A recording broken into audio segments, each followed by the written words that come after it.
Palestinian right to food.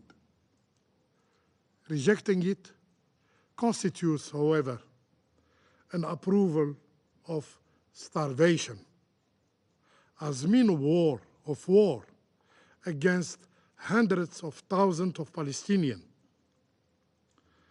A vote in favor of the draft is a defense of the right to health, while voting against it is an approval of violation of hospital sanctity and an announced death of those who escaped it in the first place. Madam President, the Council must not merely call for a ceasefire. It must ensure steadfast adherence by all parties. The international community must act swiftly, as the value of ceasefire diminishes with each passing moment. We are rapidly approaching a critical juncture where the call to halt the machinery of violence will lose its significance. Today, every Palestinian is a target for death, extermination, and genocide. We should ask ourselves, how many innocent lives must be sacrificed before the Council deems it necessary to call for a ceasefire? For us, and I hope for all the security members, I hope for all the Security Council members, Palestinians, Palestinian lives matter.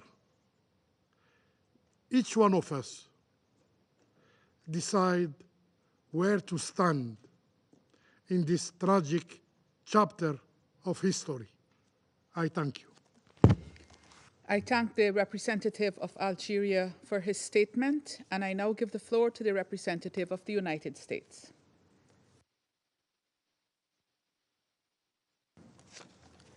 Colleagues, for months, the United States has tirelessly pushed toward a goal that all of us should aspire to: a sustainable resolution of the Gaza conflict so that Israelis and Palestinians can live side by side and enjoy equal measures of security, dignity, and freedom. To build towards that future, the United States is working on a hostage deal between Israel and Hamas, along with Egypt and Qatar. This hostage deal would bring an immediate and sustained period of calm to Gaza for at least 6 weeks, and from there, we could take the time to build a more enduring peace. President Biden has had multiple calls in recent days with Prime Minister Netanyahu, as well as the leaders of Egypt and Qatar, to push this deal forward. And though gaps remain, the key elements are on the table so that if an arrangement is reached, it would help create the conditions for sustainable cessation of hostilities, which I know all of us would like to see. Of course, we want this deal to happen as soon as possible, as is shown by our exhaustive efforts. But sometimes hard diplomacy takes more time than any of us might like. Believe me, I understand the desire for the Council to act urgently, to positively shape the situation in line with the Security Council's mandate. Still, that desire cannot blind us to the reality of the situation on the ground. And it cannot come at the expense of undermining the only, and let me repeat, the only path available toward a longer, durable peace. And that is why you've heard me say over and over again, any action this Council takes right now should help not hinder these sensitive and ongoing negotiations. And we believe that the resolution on the table right now would, in fact, negatively impact those negotiations. Demanding an immediate, unconditional ceasefire without an agreement requiring Hamas to release the hostages will not bring about a durable peace. Instead, it could extend the fighting between Hamas and Israel, extend the hostages' time in captivity, an experience described by former hostages as hell, and extend the dire humanitarian crisis Palestinians are facing in Gaza. None of us want that. And so I reiterate the United States' belief that while numerous parties engage in sensitive negotiations, this is not the time for this resolution, which jeopardizes these efforts. Colleagues, I communicated our concerns publicly and privately over the last several weeks. We've submitted numerous rounds of edits. All were ignored. And so for that reason, the United States has offered an alternative resolution that would do what this text does not. Pressure Hamas to take the hostage deal that is on the table and help secure a pause that allows humanitarian assistance to reach Palestinian civilians in desperate need. Again, there's much more we all agree on, and the alternative resolution put forward by the United States is rooted in those shared beliefs. To start, in line with President Biden's comments last week, our text calls for a temporary ceasefire in Gaza as soon as practicable, based on the formula of all hostages being released. Last I checked, no one here opposes this. A majority of us also agree that it's time for this council to condemn Hamas. We know because you provided that feedback to Russia on its PRST and to Algeria on its resolution, a feedback that was inexplicably ignored. Should the U.S. resolution be adopted, it would be the first to condemn Hamas for the abhorrent attacks of October 7th, including the sexual violence documented that day. The U.S. text also makes clear that Hamas has no place in future governance of Gaza, nor does Hamas represent the dignity or self-determination of the Palestinian people. Again, all things I believe we agree on. In addition, our draft states there can be no reduction of territory in the Gaza Strip and rejects, as we have before in Resolution 2720, any forced displacements of civilians in Gaza. It also highlights the concerns many council members have regarding the fate of civilians in Rafah, making clear that under current circumstances, a major ground offensive into Rafah should not proceed. Colleagues, this is not, as some members have claimed, an American effort to cover for an imminent ground incursion. Rather, it is a sincere statement of our concern for the 1.5 million civilians who've sought refuge in Rafah. Civilians must be protected and have access to humanitarian assistance and basic services. On that note, our text outlines a path for implementation of Resolution 2712 and 2720, including provisions that call for the expansion of aid at scale. It also further clarifies and strengthens the mandate of the Senior Humanitarian and Reconstruction Coordinator for Gaza, Sigrid Kaag, whose plan I know we all support. As in previous resolutions, it places an emphasis on the protection of civilians and humanitarian workers, and it calls for lifting all barriers to the provision of humanitarian assistance, opening additional humanitarian routes, and keeping current border crossings open. Our draft also aims to support the Secretary General's effort to investigate those UNRWA personnel who directly participated in October 7th, and it supports the work of the independent review group led by Catherine Colonna, focused on ensuring UNRWA's neutrality.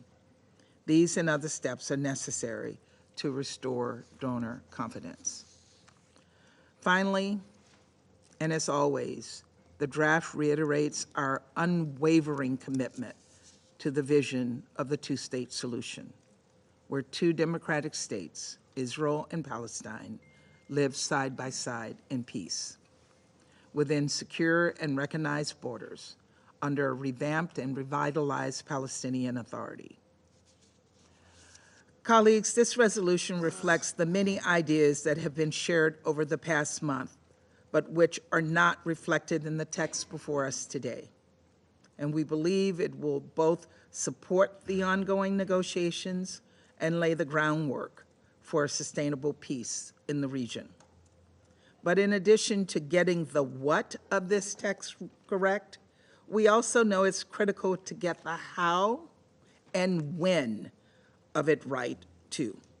We will work in earnest in negotiating this text, and indeed intend to leave time for everyone to comment rather than impose an arbitrary deadline for the vote. Colleagues, we're at a pivotal moment and a critical one. Critical for the hostages who've been held captive for nearly 20 weeks in Gaza, and critical for their families who are desperate to be reunited with their loved ones. Critical for Palestinians whose homes and families have been destroyed and who now wonder where they'll find their next meal. Critical for Israelis, many of whom are still displaced or face barrages of rocket fire. Critical for Palestinian civilians in the West Bank who are at heightened risk of extremist settler violence. Critical for humanitarian workers and journalists who put their lives on the line every day to do their jobs. And critical to everyone who desperately want to see sustainable peace in this region. That includes, I believe, every single person in this room. And so let us commit to doing this the right way and at the right time so that we can create the right conditions for a safer, more peaceful future. Thank you, Madam President. I thank the representative of the United States for her statement, and I now give the floor to the representative of the Russian Federation.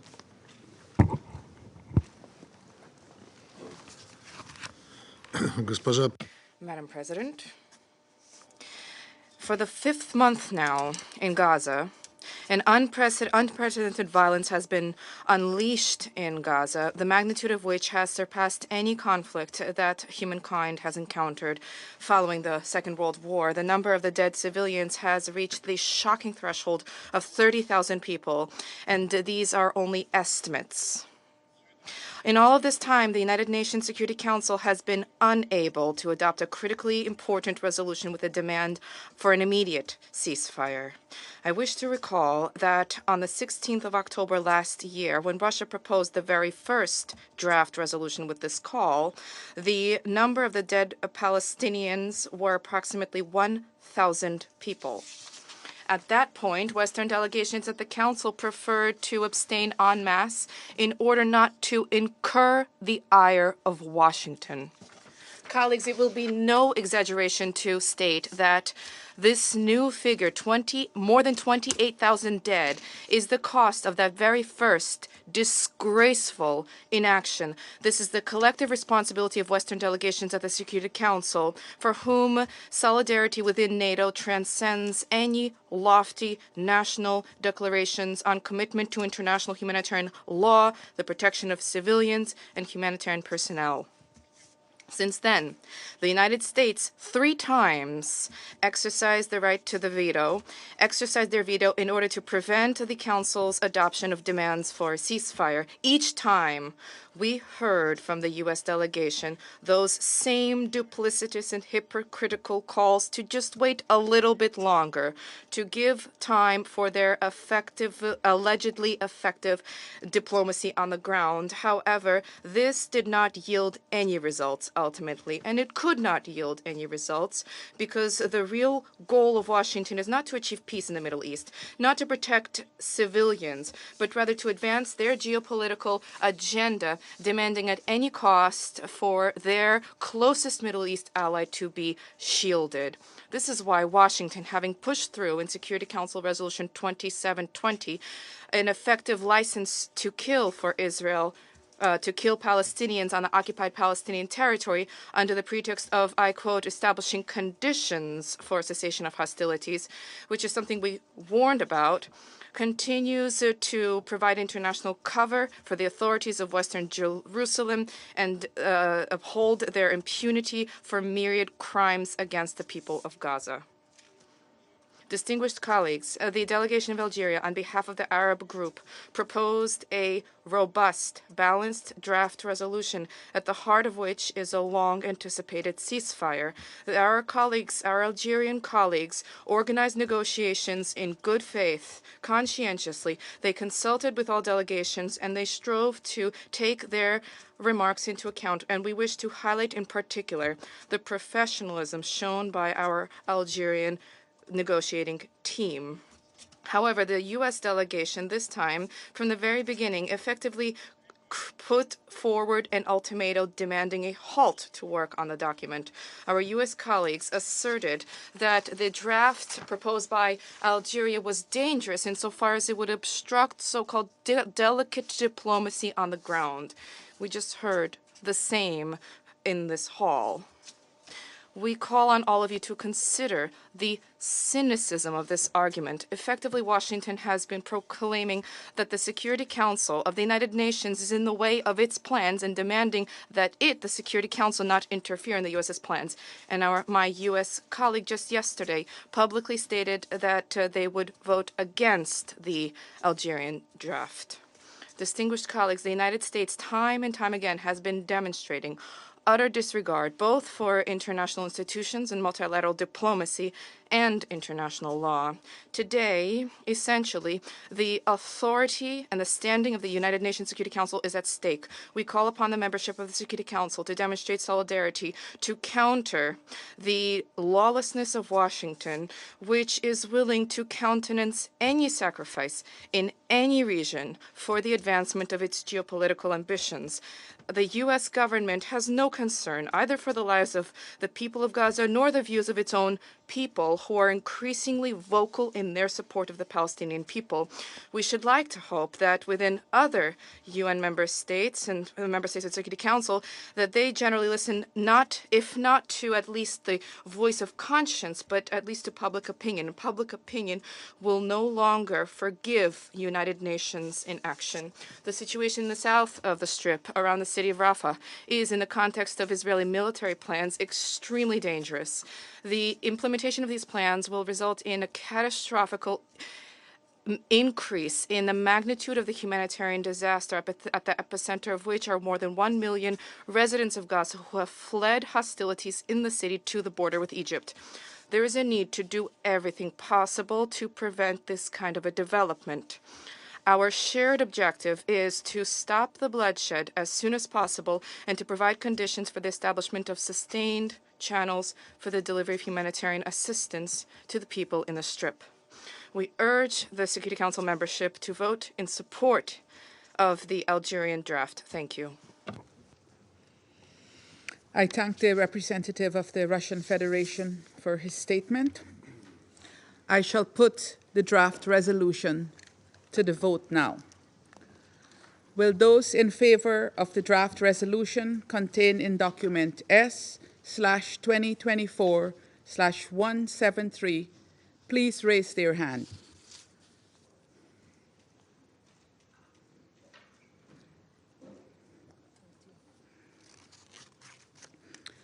Those against? Abstentions?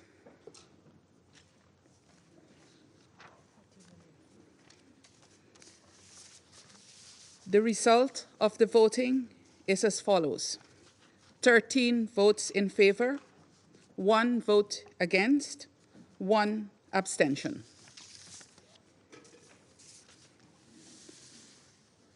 The draft resolution has not been adopted owing to the negative vote of a permanent member of the Council.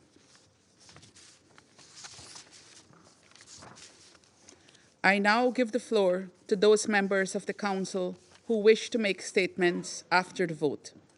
I give the floor to the representative of the United States. Thank you, Madam President. Colleagues, over the past few weeks, we have made incredibly clear that the resolution before the Council would not achieve the goal of a sustainable peace and may in fact run counter to it. Proceeding with a vote today was wishful and irresponsible.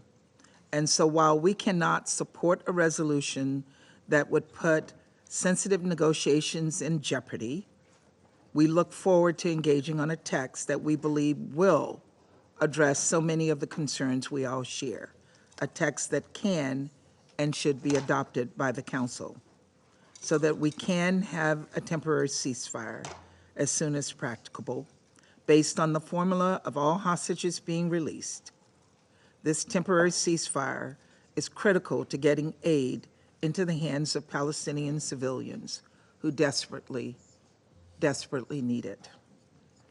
We should look towards this text so that we can finally condemn Hamas for their horrific attacks on October 7th, which set this conflict into motion, so that we can empower Senior Coordinator Cog and the United Nations, because her success is the UN's success.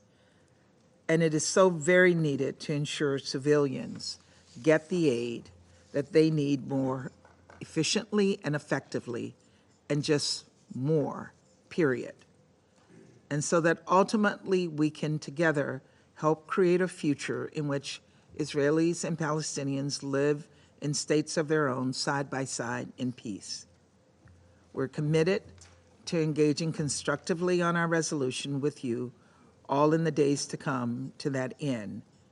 And we will continue to tirelessly engage in direct diplomacy and negotiations on the ground. Thank you. Representative of the United States for her statement, and I now give the floor to the representative of China.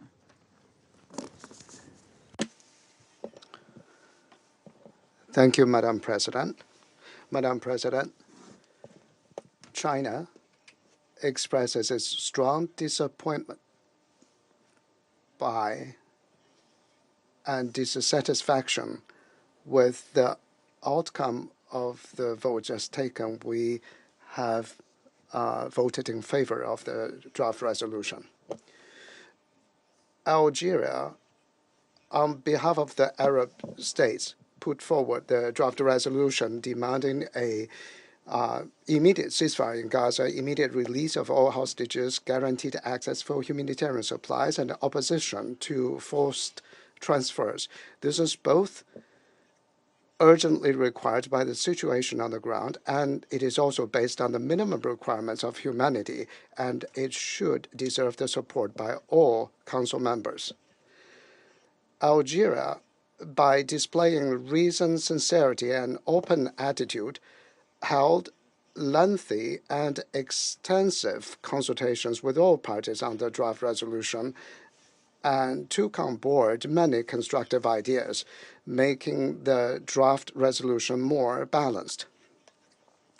The outcome of today's vote clearly shows that on the issue of a ceasefire to halt the fighting in Gaza, it is not that the Security Council does not have an overwhelming consensus, but rather it is the exercise of the veto by the United States that has stifled the Council consensus.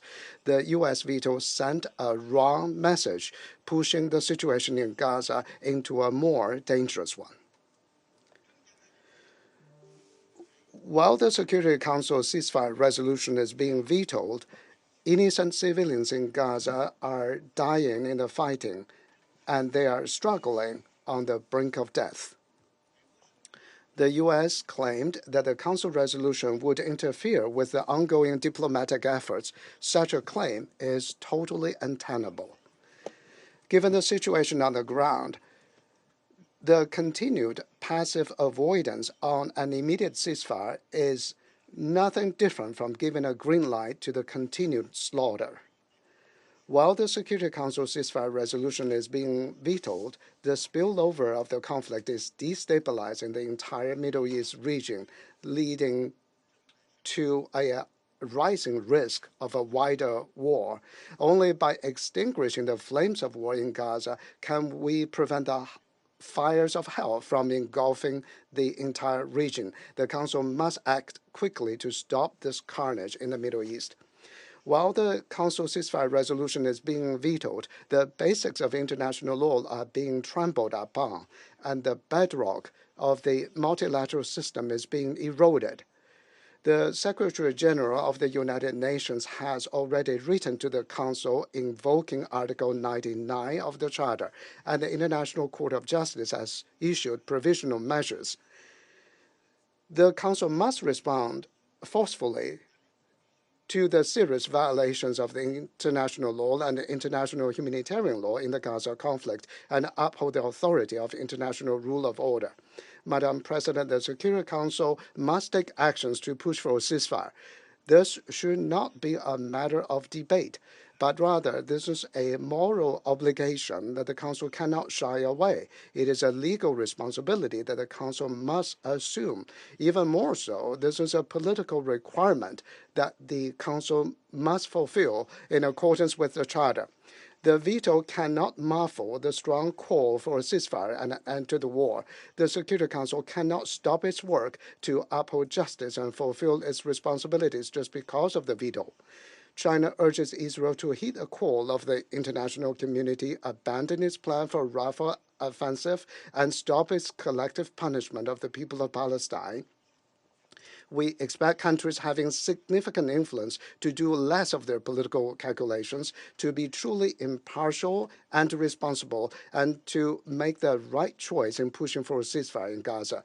We call on the international community to pool all diplomatic efforts to give the people of Gaza a chance to live and give the people of the entire Middle East region a chance to have peace and give it a chance for justice to be upheld. I thank you, Madam President.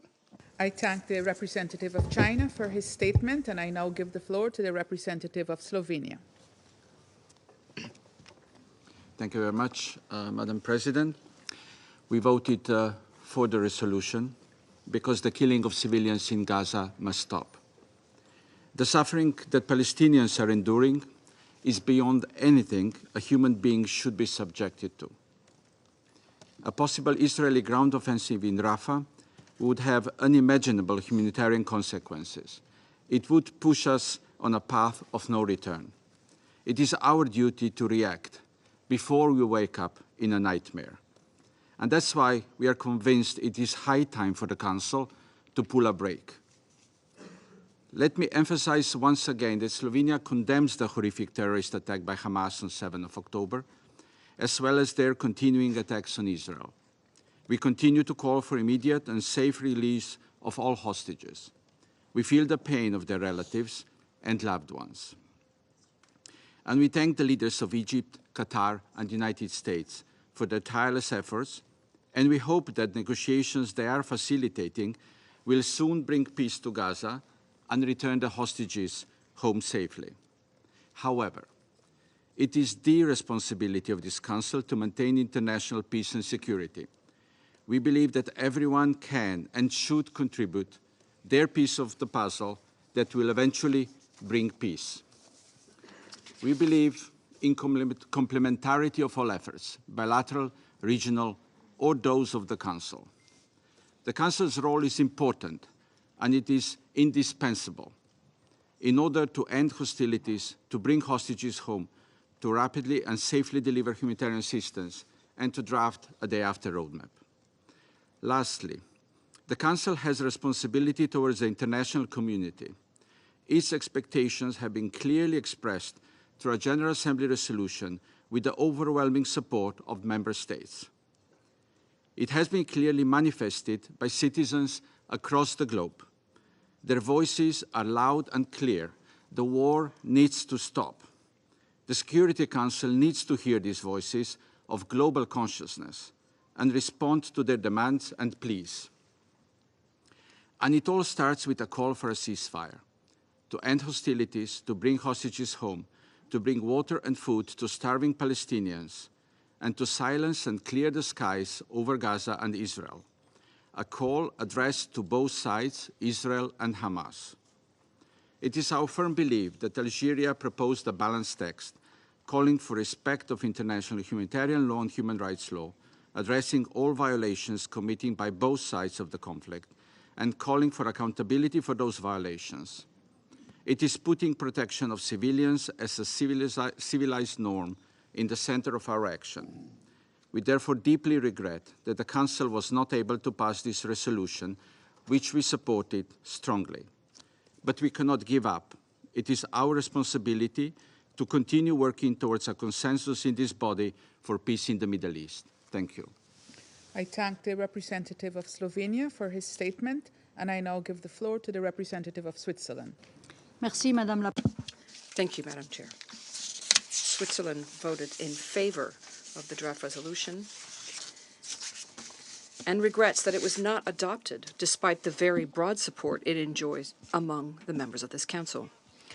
I would like to thank the Algerian delegation for its efforts in building consensus around this text, which calls in particular for an immediate humanitarian ceasefire in Gaza and the immediate and unconditional release of all hostages held captive in Gaza since the acts of terror perpetrated by Hamas on October 7. Almost 3 weeks have passed since the first draft of this text was submitted. Switzerland welcomed the intense negotiations taking place in the region and stressed the need to give them the necessary time to reach a result. At the same time, we stress the responsibility of this Council to act in accordance with its mandate for the respect of international humanitarian law and especially the protection of civilians. We regret that a firmer and more explicit condemnation of Hamas's acts of terror was not included in the resolution, despite the injunctions of several Council members, including Switzerland. However, the need to protect the civilian population in Gaza is growing day by day. Respect for international humanitarian law and human rights, particularly as regards the protection of civilians, must remain a priority for this Council. Under the Geneva Conventions, the delivery of humanitarian aid must be safe, rapid, and unimpeded. We cannot allow hundreds of thousands of besieged civilians to be left prey to famine and epidemics without adequate guarantees of security for the delivery of humanitarian assistance and for their own protection. In addition, Switzerland is very concerned about the risk of a large-scale military operation in Rafah and the subsequent regional escalation it could entail. The draft resolution was therefore intended as a preventative measure against further escalation on the spot, which would endanger the lives of all civilians, including the hostages. This is why the call for an immediate humanitarian ceasefire in Gaza is in line with our collective commitment to respect and ensure respect for the Geneva Conventions and international humanitarian law in all circumstances. Switzerland remains committed to unified action by the Council in this direction. We also recall that the parties are obliged to respect the 2 previous Council resolutions on this subject. And we would also recall the mandatory nature of the provisional measures ordered by the International Court of Justice on 26 January. Thank you. I thank the representative of Switzerland for her statement, and I now give the floor to the representative of France. Madam Chair, France thanks Algeria for preparing and proposing this resolution. It regrets that the resolution was not adopted given the disastrous situation on the ground. The immediate and unconditional release of all hostages, specifically and explicitly requested by Resolutions 2712 and 2720 of our Council, as well as the draft that was just rejected, should take place without further delay. There is extreme urgency to, without further delay, conclude an agreement on a ceasefire that would finally guarantee the protection of all civilians and a massive delivery of emergency aid. The toll and the humanitarian situation in Gaza is intolerable, and Israeli operations must stop.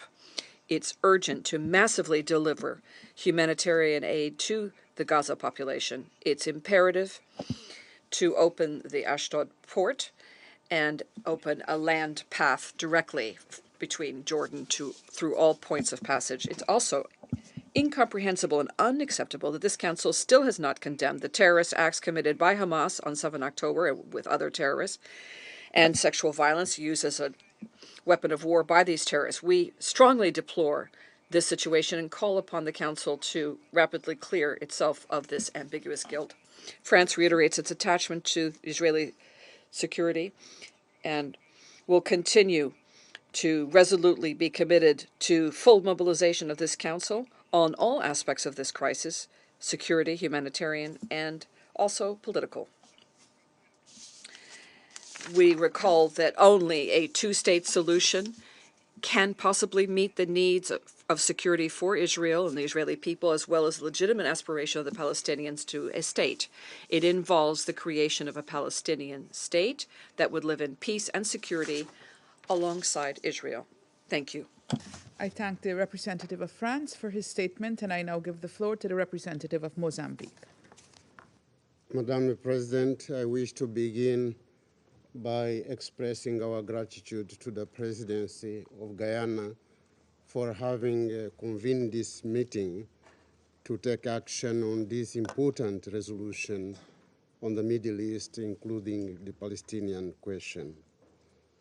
We also express our sincere appreciation to Algeria for the tireless work that led to the tabling of the resolution aimed at ending the totally unacceptable and unbearable suffering of the Palestinian people, the humanitarian catastrophe currently unfolding in Gaza.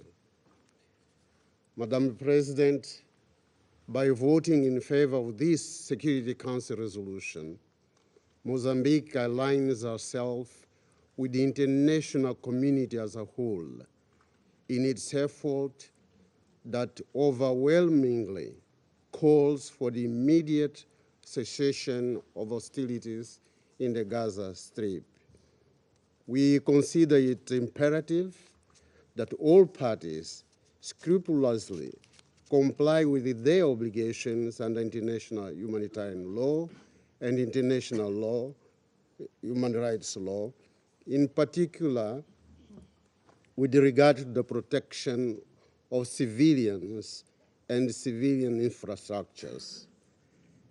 We strongly call for the total and full compliance with the provisional measures laid down by the order of the International Court of Justice within the scope of Articles 2 and 3 of the Convention on the Prevention and Punishment of the Crime of Genocide, handed down on January 26, 2024. Throughout history, we had our share of painful experience with war and armed conflict.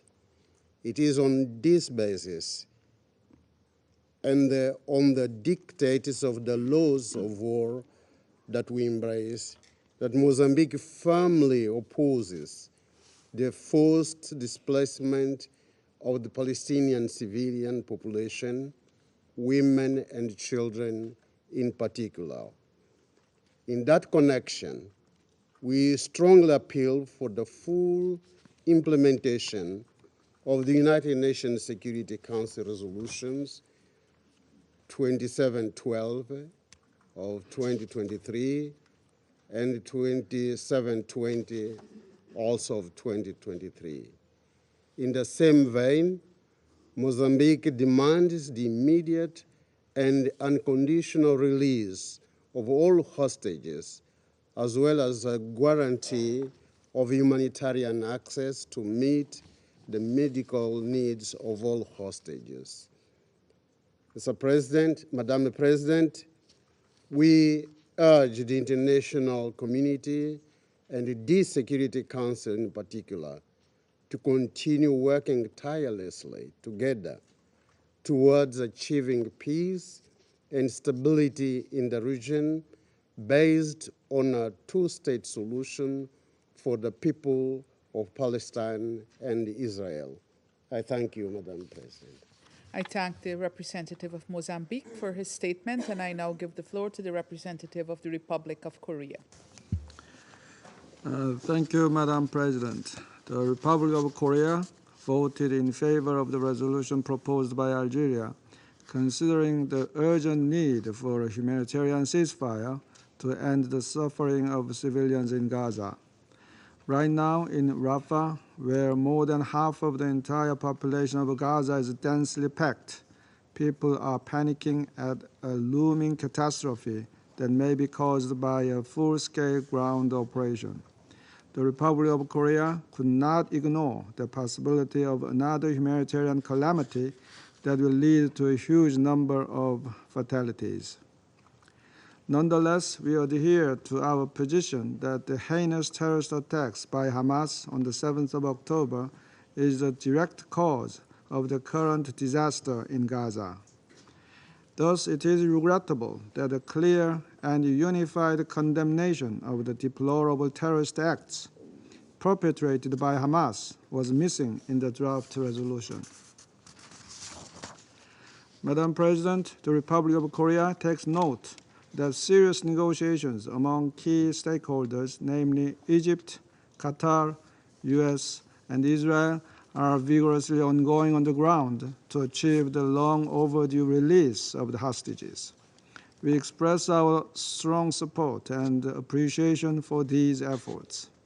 The Republic of Korea will continue to engage in Council deliberations actively and constructively to achieve a ceasefire in Gaza, as well as the realization of the two-state solution. I thank you. Representative of the Republic of Korea for his statement, and I now give the floor to the representative of Japan. Thank you, Madam President. It has been over 4 months of devastation, hostilities, and suffering since Hamas' horrifying acts of terror against Israel. We are witnessing an alarming escalation of violence and unimaginable humanitarian catastrophe. The situation on the ground is only worsening as each day goes by. Particularly, the situation in Rafah is deeply concerning. Japan appreciates the ongoing tireless diplomatic efforts led by US and other countries towards the release of hostages, improving the humanitarian situation, and calming down the situation as soon as possible.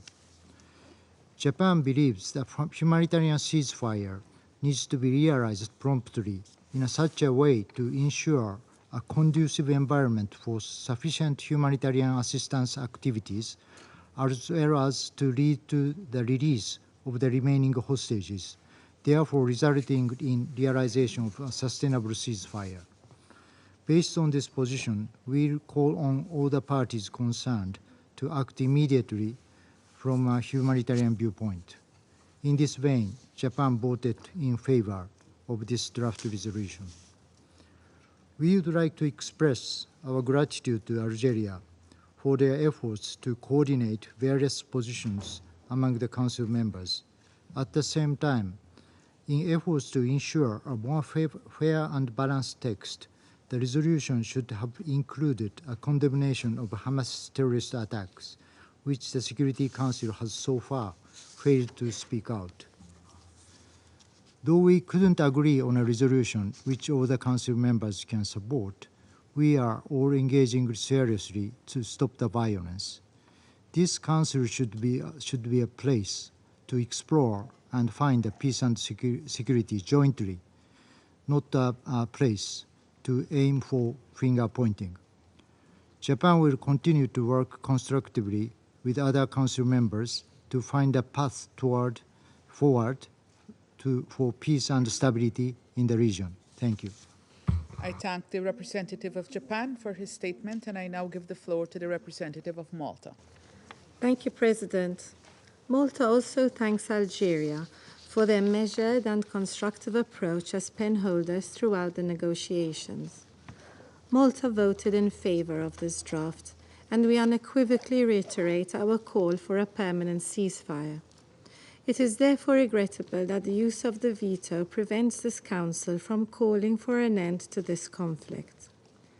We also believe that the Council has provided the ongoing negotiations taking place on the ground the necessary space and time. However, regrettably, we still find ourselves on the precipice of another wave of hostilities. This will undoubtedly have catastrophic consequences on the civilian population in Rafah, an area already designated as a safe zone. We also reject and denounce any forced displacement of the Palestinian civilian population from and within Gaza. Such actions amount to grave breaches of international law. The severely deteriorating humanitarian conditions and the threat of famine within Gaza are extremely troubling and need to be urgently addressed. Israel is required to facilitate the full, rapid, safe, and unimpeded delivery of humanitarian aid into Gaza. At the same time, UNRWA remains essential to ensure an effective humanitarian response. The broader regional situation also continues to be deeply worrying. Under these circumstances, the full and immediate implementation of Security Council Resolutions 2712 and 2720 is now more pressing than ever. Let us be clear, this Council has the duty and responsibility to make sure that its decisions are respected. We also echo the call for the remaining hostages to be immediately, safely, and unconditionally released, and we call on this Council to denounce the terrorist acts of October 7th. In closing, President, Malta underlines its unwavering commitment to a comprehensive peace based on the two-state solution. Thank you. I thank the representative of Malta for her statement, and I now give the floor to the representative of the United Kingdom. Thank you, President. We want to see the fighting in Gaza end as soon as possible in a way that never again allows Hamas to carry out the appalling terrorist attacks against Israel we saw on the 7th of October last year. Palestinian civilians are facing a devastating humanitarian crisis. We're particularly worried about the situation in Rafah, where a military operation could have appalling consequences for civilians sheltering there with nowhere else to go. Ongoing negotiations are critical to secure the release of the hostages held in Gaza. We are calling for an immediate suspension in fighting to get aid in and hostages out, leading to a permanent, sustainable ceasefire. That means the release of all hostages, the formation of a new Palestinian government for the West Bank and Gaza, accompanied by an international support package, removing Hamas's capacity to launch attacks against Israel, Hamas no longer in charge of Gaza, and a political horizon which provides a credible and irreversible pathway towards a two-state solution. President, we welcome the efforts of our Algerian colleagues on this resolution, and we regret that some of our proposals were not taken on board. Simply calling for a ceasefire, as this resolution does, will not make it happen. Indeed, as it could endanger the hostage negotiations, it could actually make a ceasefire less likely. The way to stop the fighting and potentially stop it from restarting is to begin with a pause to get hostages out and aid in. That is what we are calling for. It could end the fighting now. We will continue to work for a stop to fighting, a humanitarian response at scale, the release of all hostages, and the delivery of the two sovereign states of Israel and Palestine that ensures peace, security, and justice for both countries. Thank you. I thank the representative of the United Kingdom for her statement, and I now give the floor to the representative of Sierra Leone. Madam President, the delegation of Sierra Leone would like to thank Algeria for proposing and facilitating efforts to agree to a resolution that would have, inter alia, led to an immediate ceasefire in the Gaza Strip. We further thank the Algerian delegation for leading a reasonable, transparent, and inclusive process. Sierra Leone voted in favor of the draft resolution because of the imperative for an immediate humanitarian ceasefire. The Security Council is mandated to act promptly and effectively in order to maintain international peace and security. The Council has had its attention called to the dire humanitarian situation in Gaza and for it to act under Article 99 of the UN Charter by the Secretary General. Some members of the Security Council have had the opportunity to visit both Rafah crossing from the Egyptian border and Israel, including representatives of the delegation of Sierra Leone. The assessment therefrom has been that only a humanitarian ceasefire will put an end to the unbearable killings in Gaza and certainly the looming and unthinkable catastrophe in Rafah. Sierra Leone appreciates and commends member states embarking on diplomatic engagement with parties to the conflict to secure a prolonged pause to the hostilities. But while we do so, we remain worried that reaching a meaningful conclusion in practical terms takes time, a luxury that cannot be afforded by the suffering Palestinian people, the families of the hostages, and the hostages themselves. The other main organs of the United Nations have acted timeously and effectively in this tragic conflict. The UN General Assembly has adopted resolutions ES 1021 and ES 1022, with the overwhelming majority demanding in the latter an immediate humanitarian ceasefire in Gaza. The Secretary General of the UN invoked Article 99 of the UN Charter, last used over half a century ago, to warn us in this Council of the humanitarian catastrophe we now see in Gaza. As Council members, we were urged to demand an immediate humanitarian ceasefire. The International Court of Justice has acted promptly and rightly when called upon to do so by South Africa. Following the requests for an indication of provisional measures, the ICJ, in the 26 January 2024 order, in the application of the Convention on the Prevention and Punishment of the Crime of Genocide in the Gaza Strip, South Africa versus Israel, inter alia specifically ordered, and I quote, that the State of Israel shall take immediate and effective measures to enable the provision of urgently needed basic services and humanitarian assistance to address the adverse conditions of life faced by Palestinians in the Gaza Strip, end of quote. The court deemed it necessary to emphasize that all parties to the conflict in the Gaza Strip are bound by international humanitarian law. It expressed its grave concern that the fate of the hostages abducted during the attack in Israel on 7 October 2023 and held since then by Hamas and other armed groups, and calls for their immediate and unconditional release. The ICJ further reminded the parties that the provisional measures ordered under Article 41 of the ICJ statute have binding effect and thus create international legal obligations for any party to whom the provisional measures are addressed.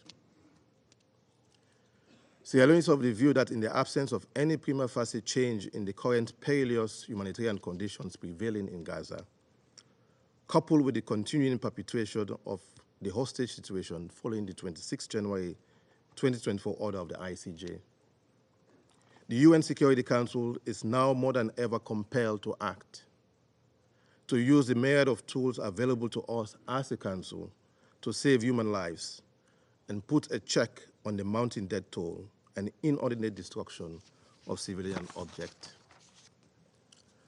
Madam President, it is extremely worrisome that after over 130 days in the conflict, a draft resolution calling for an immediate humanitarian ceasefire, demanding the immediate and unconditional release of all hostages, rejecting forced displacement of the Palestinians, reiterating the call for full, rapid, safe, and unhindered humanitarian access into Gaza, and the optimal political solution of a two-state solution could not be adopted, which we deeply regret.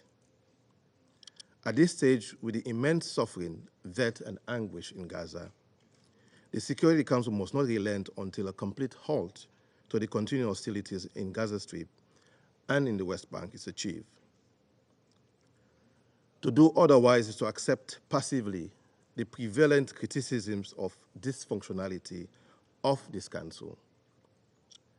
Meanwhile, the reality in Gaza is that of famine-like conditions, malnutrition, displacement, and the spread of infectious diseases, and the potential for spillover of the conflict in the wider region. Our failure to act extinguishes hope, the hope that 1.3 million Palestinians in Rafah have supplicated to us, and beyond this, the hope that humanity has placed in us as members to deliver on the Council's mandate. This must awaken our resolve to act. In closing, Madam President, Sierra Leone sincerely looks forward to not only having a positive outcome from the ongoing diplomatic negotiations being mediated by the United States, Egypt, and Qatar, but also as a Security Council will have a product that will call for a full and unconditional humanitarian ceasefire and release of all hostages. This, we hope, will lead to an end in the fighting and alleviate the humanitarian crisis in the Gaza Strip. I thank you. I thank the representative of Sierra Leone for his statement, and I now give the floor to the representative of Ecuador. Señora. Madam Chair, I would like to thank Algeria for the draft resolution that was introduced.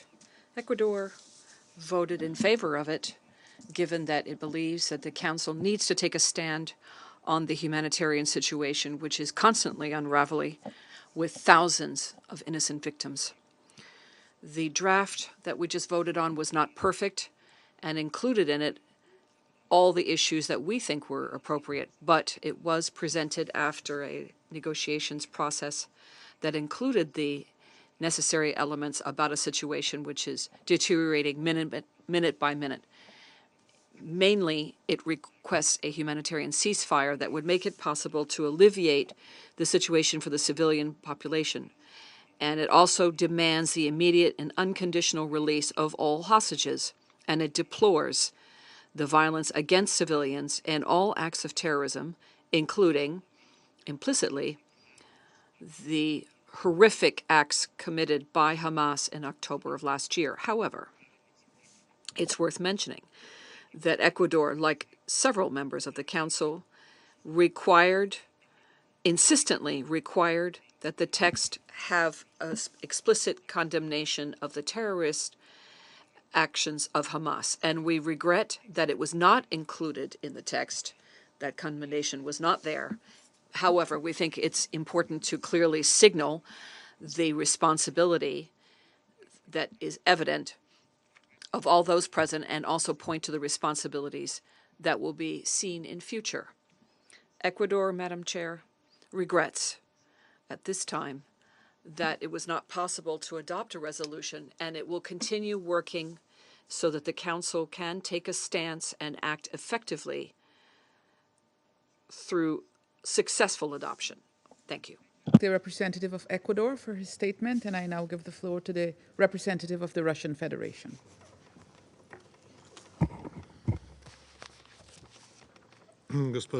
Madam President, distinguished colleagues, today we have borne witness to yet another dark chapter in the history of the United Nations Security Council. This was yet again, written by the United States delegation, the U.S. delegation which continues to pursue the same objective, to provide cover for its closest Middle East ally and to drag out the time to the greatest possible extent for them to be able to carry out their inhumane plans against Gaza, specifically to expel the Palestinians from the Strip and to completely cleanse the Strip, essentially and quite literally transforming it into an uninhabitable territory. Under these circumstances, there are open discussions in Israeli political circles about categories which completely rule out the two-state solution. Once again, having pitted calls for calling an end to the carnage in Gaza against demands to condemn the actions of Hamas. In doing so, our U.S. colleagues have once again hypocritically remained silent about the fact that on the 18th October, they, having already vetoed the Brazilian draft resolution with this condemnation. The Algerian draft was capable of reversing this situation, of ending the annihilation of Palestinians in Gaza. Unfortunately, the now fourth U.S. veto prevented this from happening and doomed the fates of another thousands of peaceful citizens of Gaza. However, everybody needs to understand that this result is not the failure in the work of the UN Security Council, which today was effectively united. Rather, this is the pernicious policy of a single member of the Security Council, namely the United States. Full responsibility for the consequences of this lies with Washington, regardless of its attempts to elude this responsibility, expatiating on its quote-unquote important mediation efforts. Regardless of how bitter the aftertaste of today's meeting may be, we have no intention of throwing in the towel. The demand from the UN Security Council for the parties to immediately adopt a ceasefire remains imperative. Absent this, any council product will be devoid of practical purpose. We all had an opportunity to see this based on the example of the toothless humanitarian resolutions on Gaza that the Council had previously adopted. And these remained letters on paper because, as we warned, amid circumstances of active hostilities, it is impossible to deliver humanitarian assistance or to monitor humanitarian pauses. Now, turning to the U.S. text, which previously today was so proactively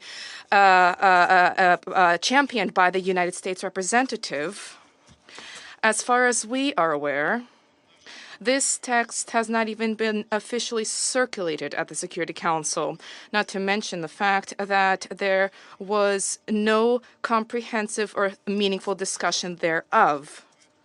For this reason, for now, this all looks like further spoilers which are designed to detract attention from the latest shameful veto exercised by the U.S. veto on a critically significant resolution for a ceasefire in Gaza. We call on the membership of the Security Council not to be misled by the duplicitous admonitions that there is a need to wait just a little bit longer. The United Nations Security Council and the world waited for 5 months, and with each passing hour that we wait, there are more and more human victims. The U.S. draft does not contain, I emphasize this, does not contain a call for an immediate ceasefire in Gaza. The text refers only to a temporary, and even this when the conditions are ripe. So there is no real alternative to the Algerian draft resolution which the U.S. vetoed. This brainchild is no viable alternative and cannot be any viable alternative to that. This is yet another bad faith attempt by Washington to drag out the time for the purposes of advancing Israel's interest and allowing it to definitively resolve the Palestinian question. Our shared objective is to prevent this from taking place and to achieve a just peace between the Palestinians and Israel on the basis of Security Council resolutions and General Assembly resolutions. Let us resolve this together, and perhaps our U.S. colleagues will at some point have their conscience awakened.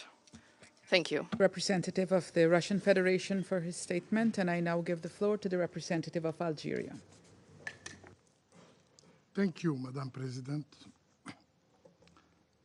سيد الرئيس. Madam President, allow me at the outset to express my appreciation to all the members of the Security Council for constructively participating in the negotiations. Allow me also to thank all states that voted for and not against the draft resolution.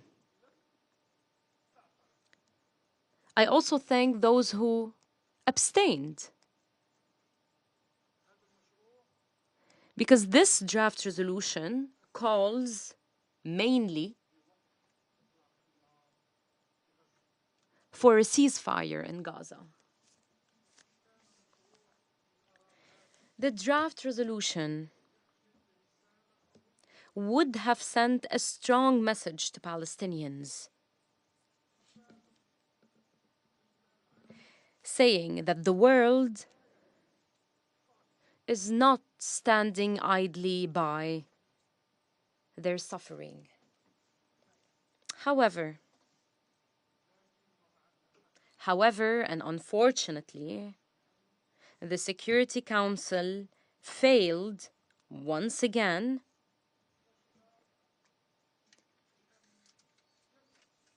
to rise to the calls and aspirations of peoples of the world.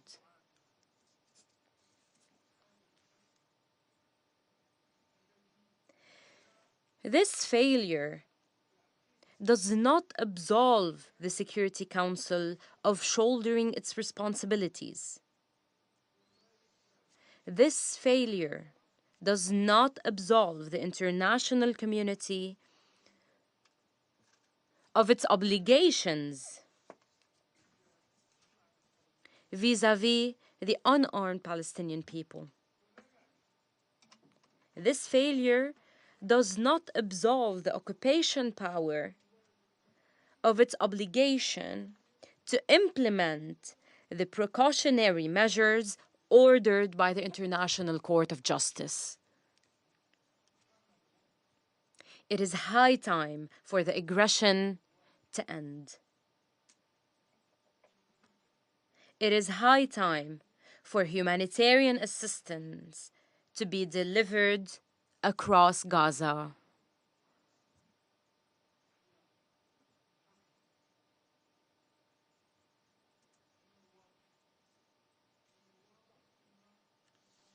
It is clear that resolutions 2712 and 2720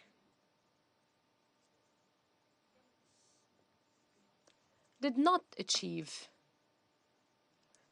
their objectives.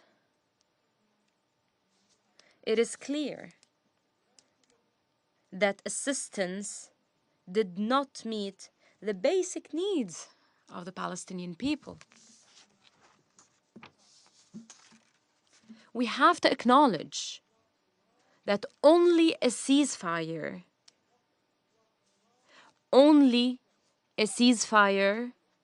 can achieve the desired objective. Madam President, the current situation requires everyone, as stressed by the Algerian President, His Excellency Abdelmajid Tebboune, to work on putting the purposes and principles of the United Nations first, to provide the necessary protection to the Palestinian people and to put an end to their historic injustice. Madam President,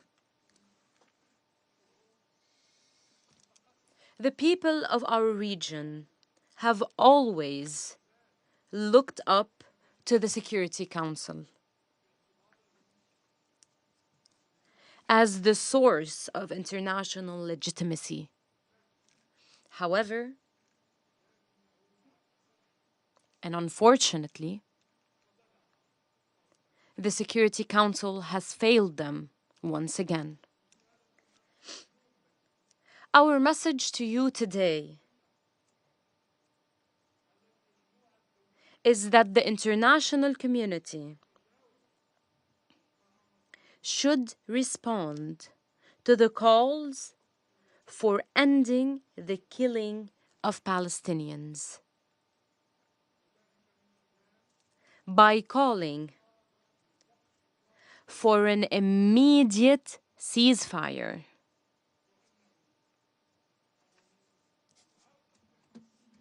All those impeding such calls should review their policies and their calculations, because wrong decisions today will have a cost on our region and our world tomorrow. And this cost will be violence and instability. So ask yourselves, examine your conscience. What will your decisions today cause? How will history judge you? Madam President, before I conclude, I would like to tell everyone that we will bury our martyrs this evening in Rafah, in Gaza, in all Palestine, and that Algeria will return tomorrow on behalf of the Arab world, on behalf of Muslim countries, and on behalf of all the free people in the world.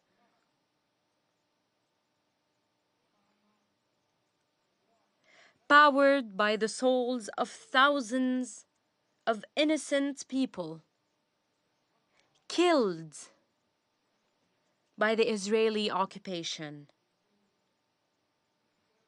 with no accountability whatsoever.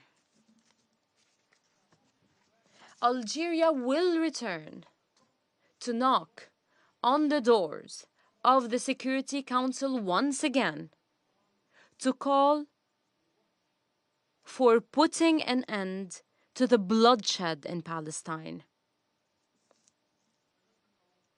We will not stop until this council shoulders its responsibilities in full and imposes an immediate ceasefire.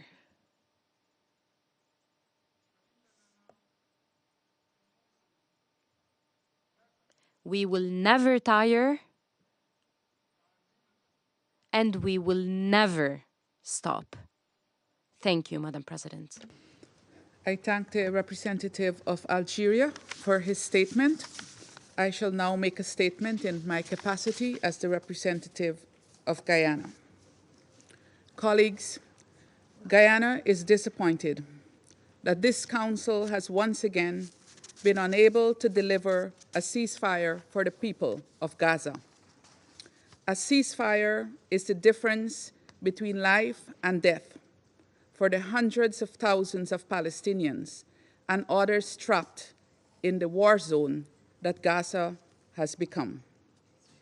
The delegation of Algeria has approached the tabling of this resolution with great patience, transparency, and inclusivity. They have listened to all sides, acquiescing to requests for additional time to be given to other efforts underway.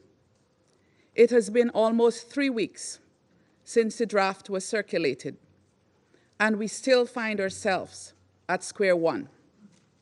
In that time, almost 2,000 more Palestinians were killed in Gaza, another 2,000 more injured. In those 3 weeks, every aspect of life in Gaza has gotten worse.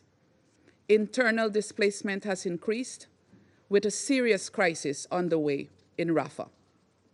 Food insecurity continued to worsen, with the latest Integrated Food Security and Nutrition Phase Classification, IPC, report stating that Gaza now has the highest share of persons facing devastating levels of acute food insecurity that the IPC has ever classified for any given area or country. The humanitarian situation has been described as increasingly severe. Humanitarian access is extremely limited, and people's desperation has led them to looting aid trucks to secure a morsel of food. The population is in dire straits. The most vulnerable among them, including children, the elderly, and people with underlying conditions, are especially vulnerable to malnutrition. And all of this is happening in freezing temperatures. In that time, we have also seen a further hardening of positions for the worse.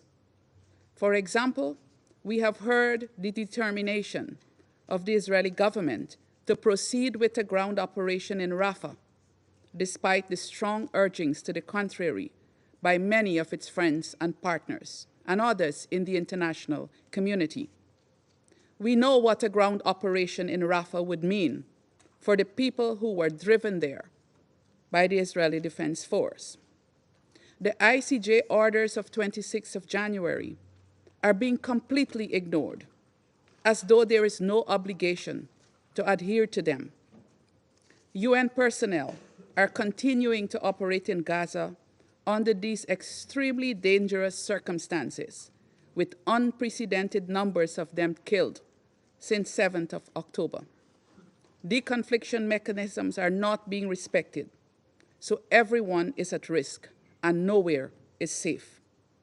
Dear colleagues, what else needs to happen to act for the people in Gaza? How many more lives must be lost? How many more must be maimed? How many more?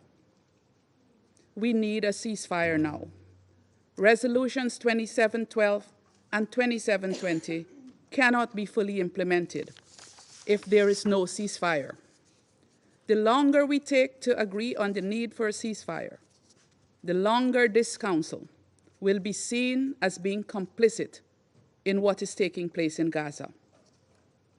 To be clear, Guyana also calls for the release of all hostages taken on October 7th and Palestinians unlawfully detained in Israeli prisons without trial.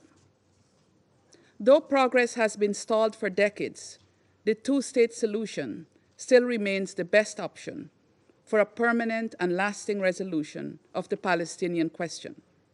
The current situation in Gaza puts the two-state solution at great risk, especially given the rhetoric from some Israeli government officials.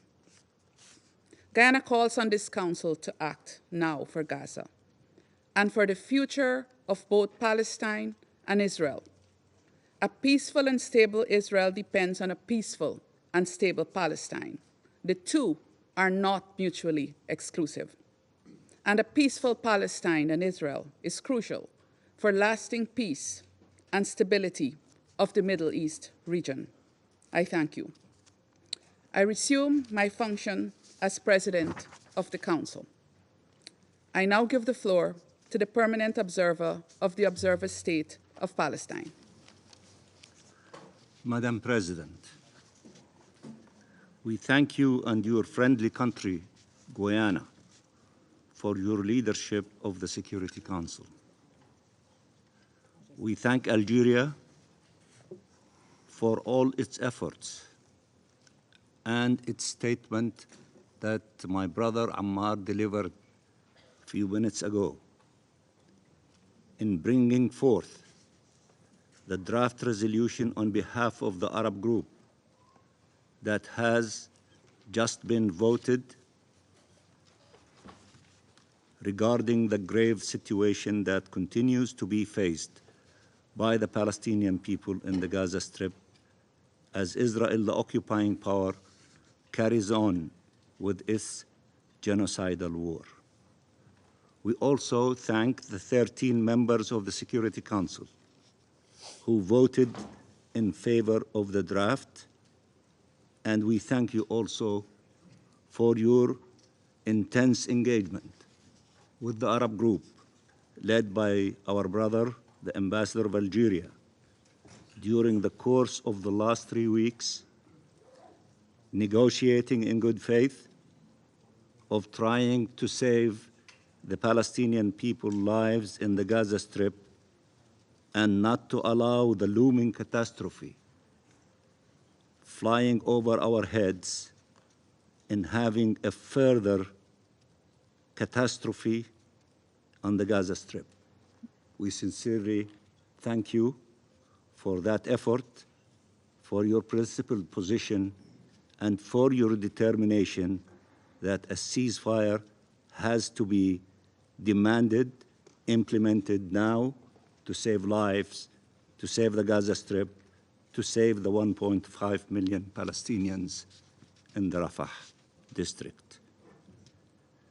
This draft resolution was brought to the Council precisely because Israel persists with the onslaught, persists with every single grave breach it has been committing, despite the near unanimous calls by the international community for a ceasefire, and despite the ICJ provisional measures ordered to Israel to cease all acts of genocide and incitement to genocide, and to ensure humanitarian assistance to the Palestinian people, who every day are facing death and destruction and the torment of starvation and repeated forced displacement.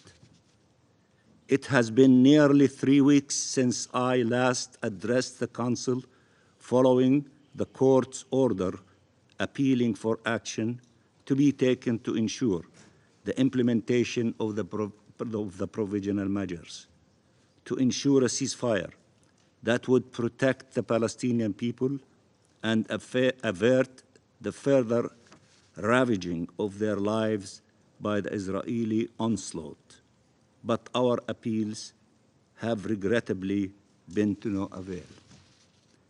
Between our last Council session on the 31st of January and today, the casualty toll has risen from 26,000 Palestinians killed by the Israeli occupying forces to now almost 30,000 people killed and more than 69,000 people injured.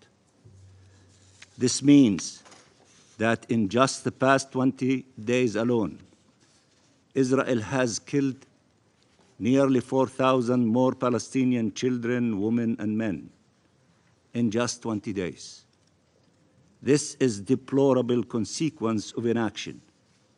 It means more than 200 Palestinians killed every day. It means that by the time this Security Council session ends, more than 25 Palestinians will have been killed. It means more babies will be murdered, wounded, amputated, and orphaned. More children will die of hunger and hypothermia and disease.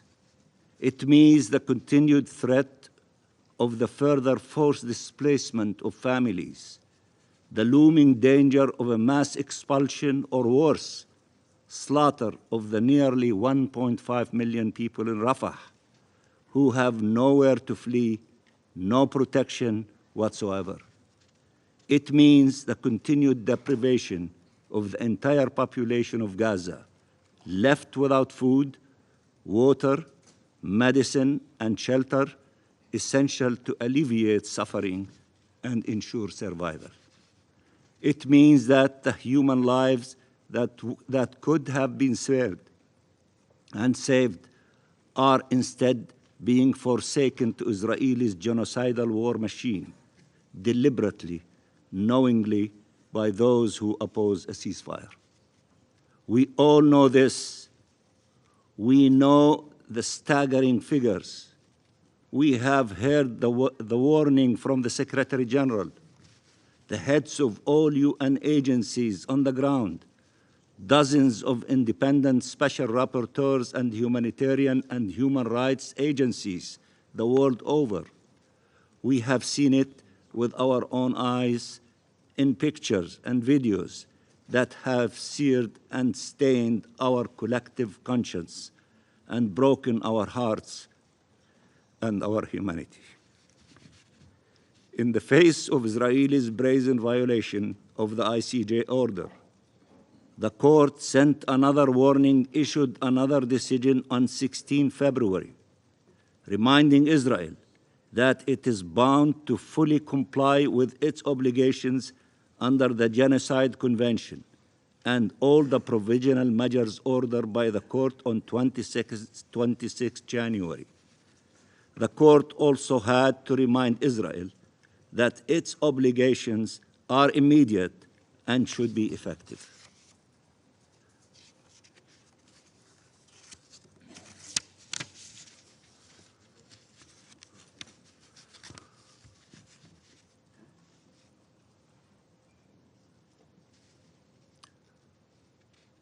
The call for ceasefire should have been agreed to long time ago.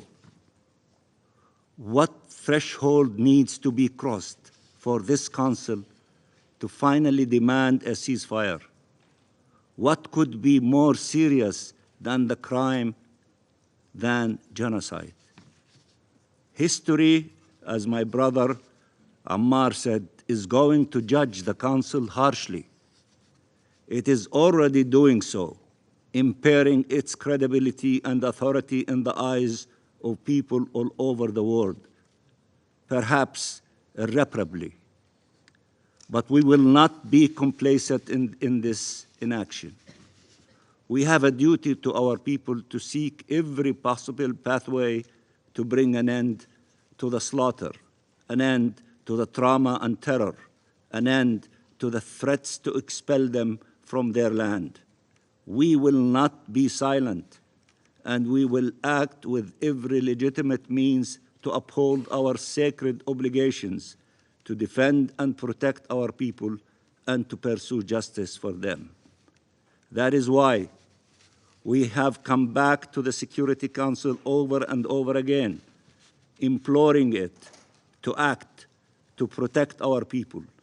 That is why we will not relent in seeking accountability, calling on the Council, the General Assembly, and all states to act in line with the Charter and all obligations under international law without selectivity, without exception.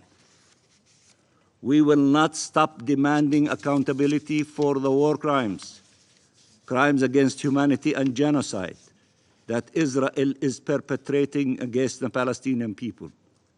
But accountability must move beyond words in these chambers.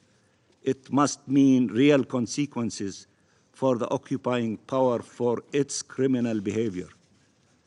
To this end, I just have returned around midnight last night from The Hague, where the State of Palestine stood before the ICJ, appealing to the Court for Justice after more than 75 years of Nakba, 56 years of belligerent occupation, 17 years of blockade, and nearly 140 days of vindictive, punitive siege and massacres perpetrated by Israel in Gaza, which is a genocide. What crimes has Israel not committed yet? We have gone to the court along with an unprecedented number of countries to confront the Israeli impunity that has made life a living hell for the Palestinian people, appealing for an immediate and complete end to this illegal colonial occupation and apartheid regime, the root cause of all the ills our people are suffering, including this genocidal war.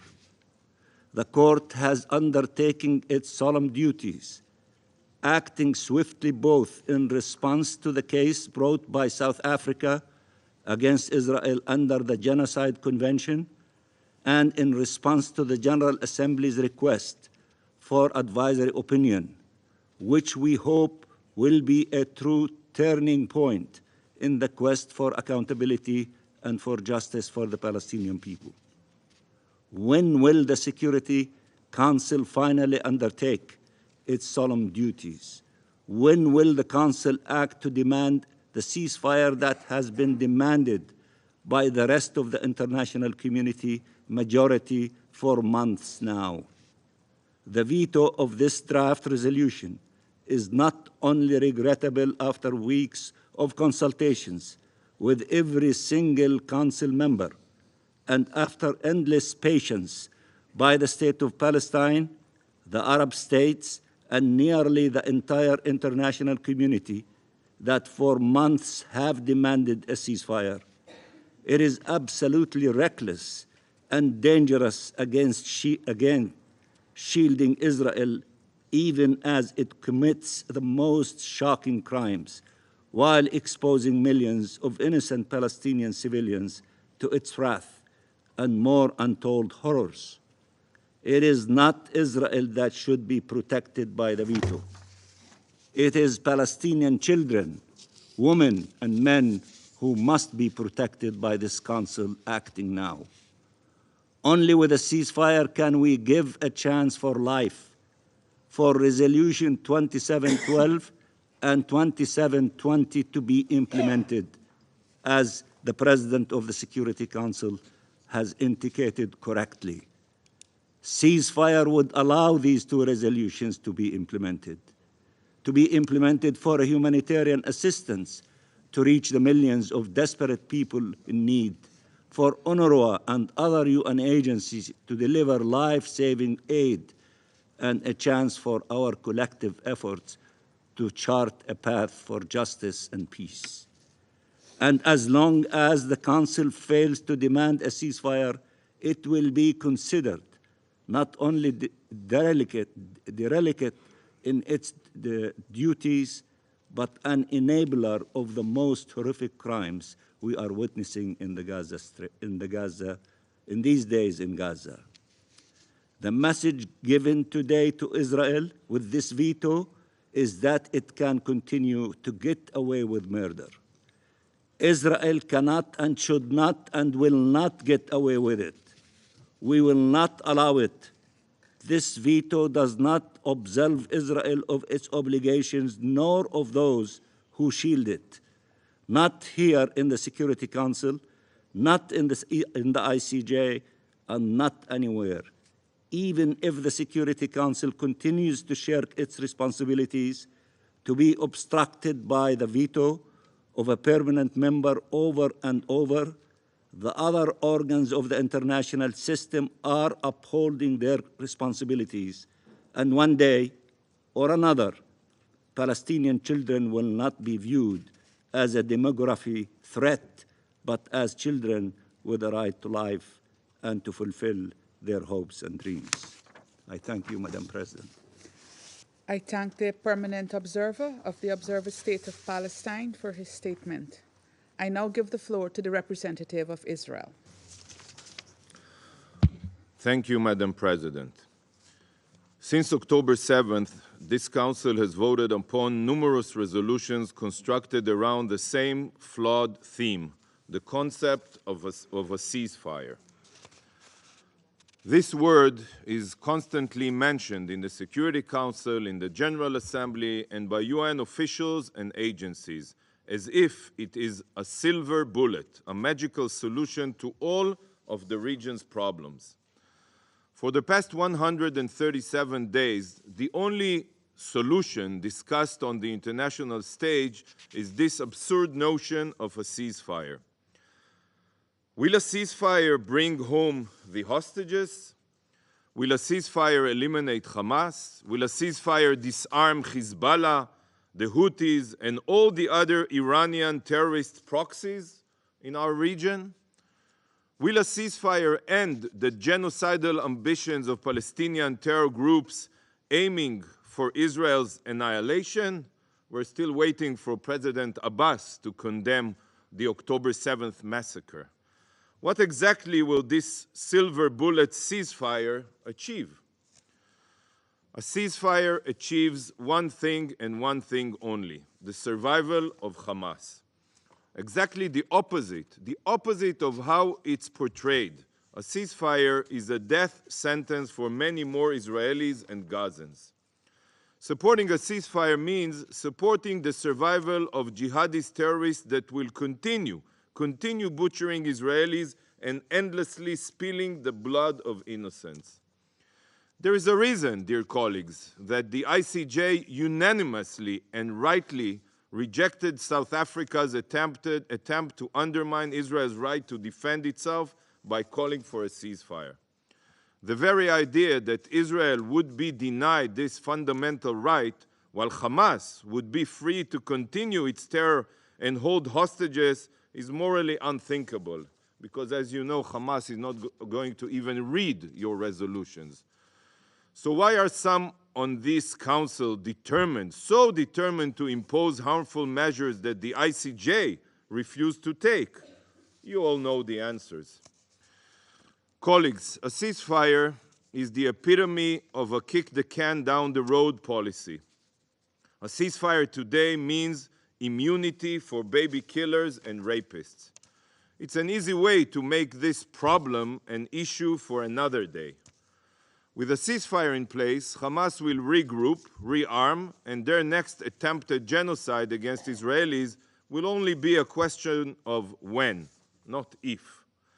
Hamas has sworn publicly to commit the atrocities of October 7th again and again and again until Israel is annihilated. So why is the Council, charged with security, is so fixated on aiding these monsters to stay in power? Just yesterday, Israel exposed footage proving that Shiri Bibas and her two children, 4-year-old Ariel and 1-year-old Kfir, were taken to Gaza alive. So tell me, distinguished council members, a 4-year-old and a baby were taken hostage by Hamas, among others, and most of you choose to support a ceasefire? Why do you want to leave them in Gaza? Do you not see how immoral that is? And what kind of precedent this would set for terrorists around the globe?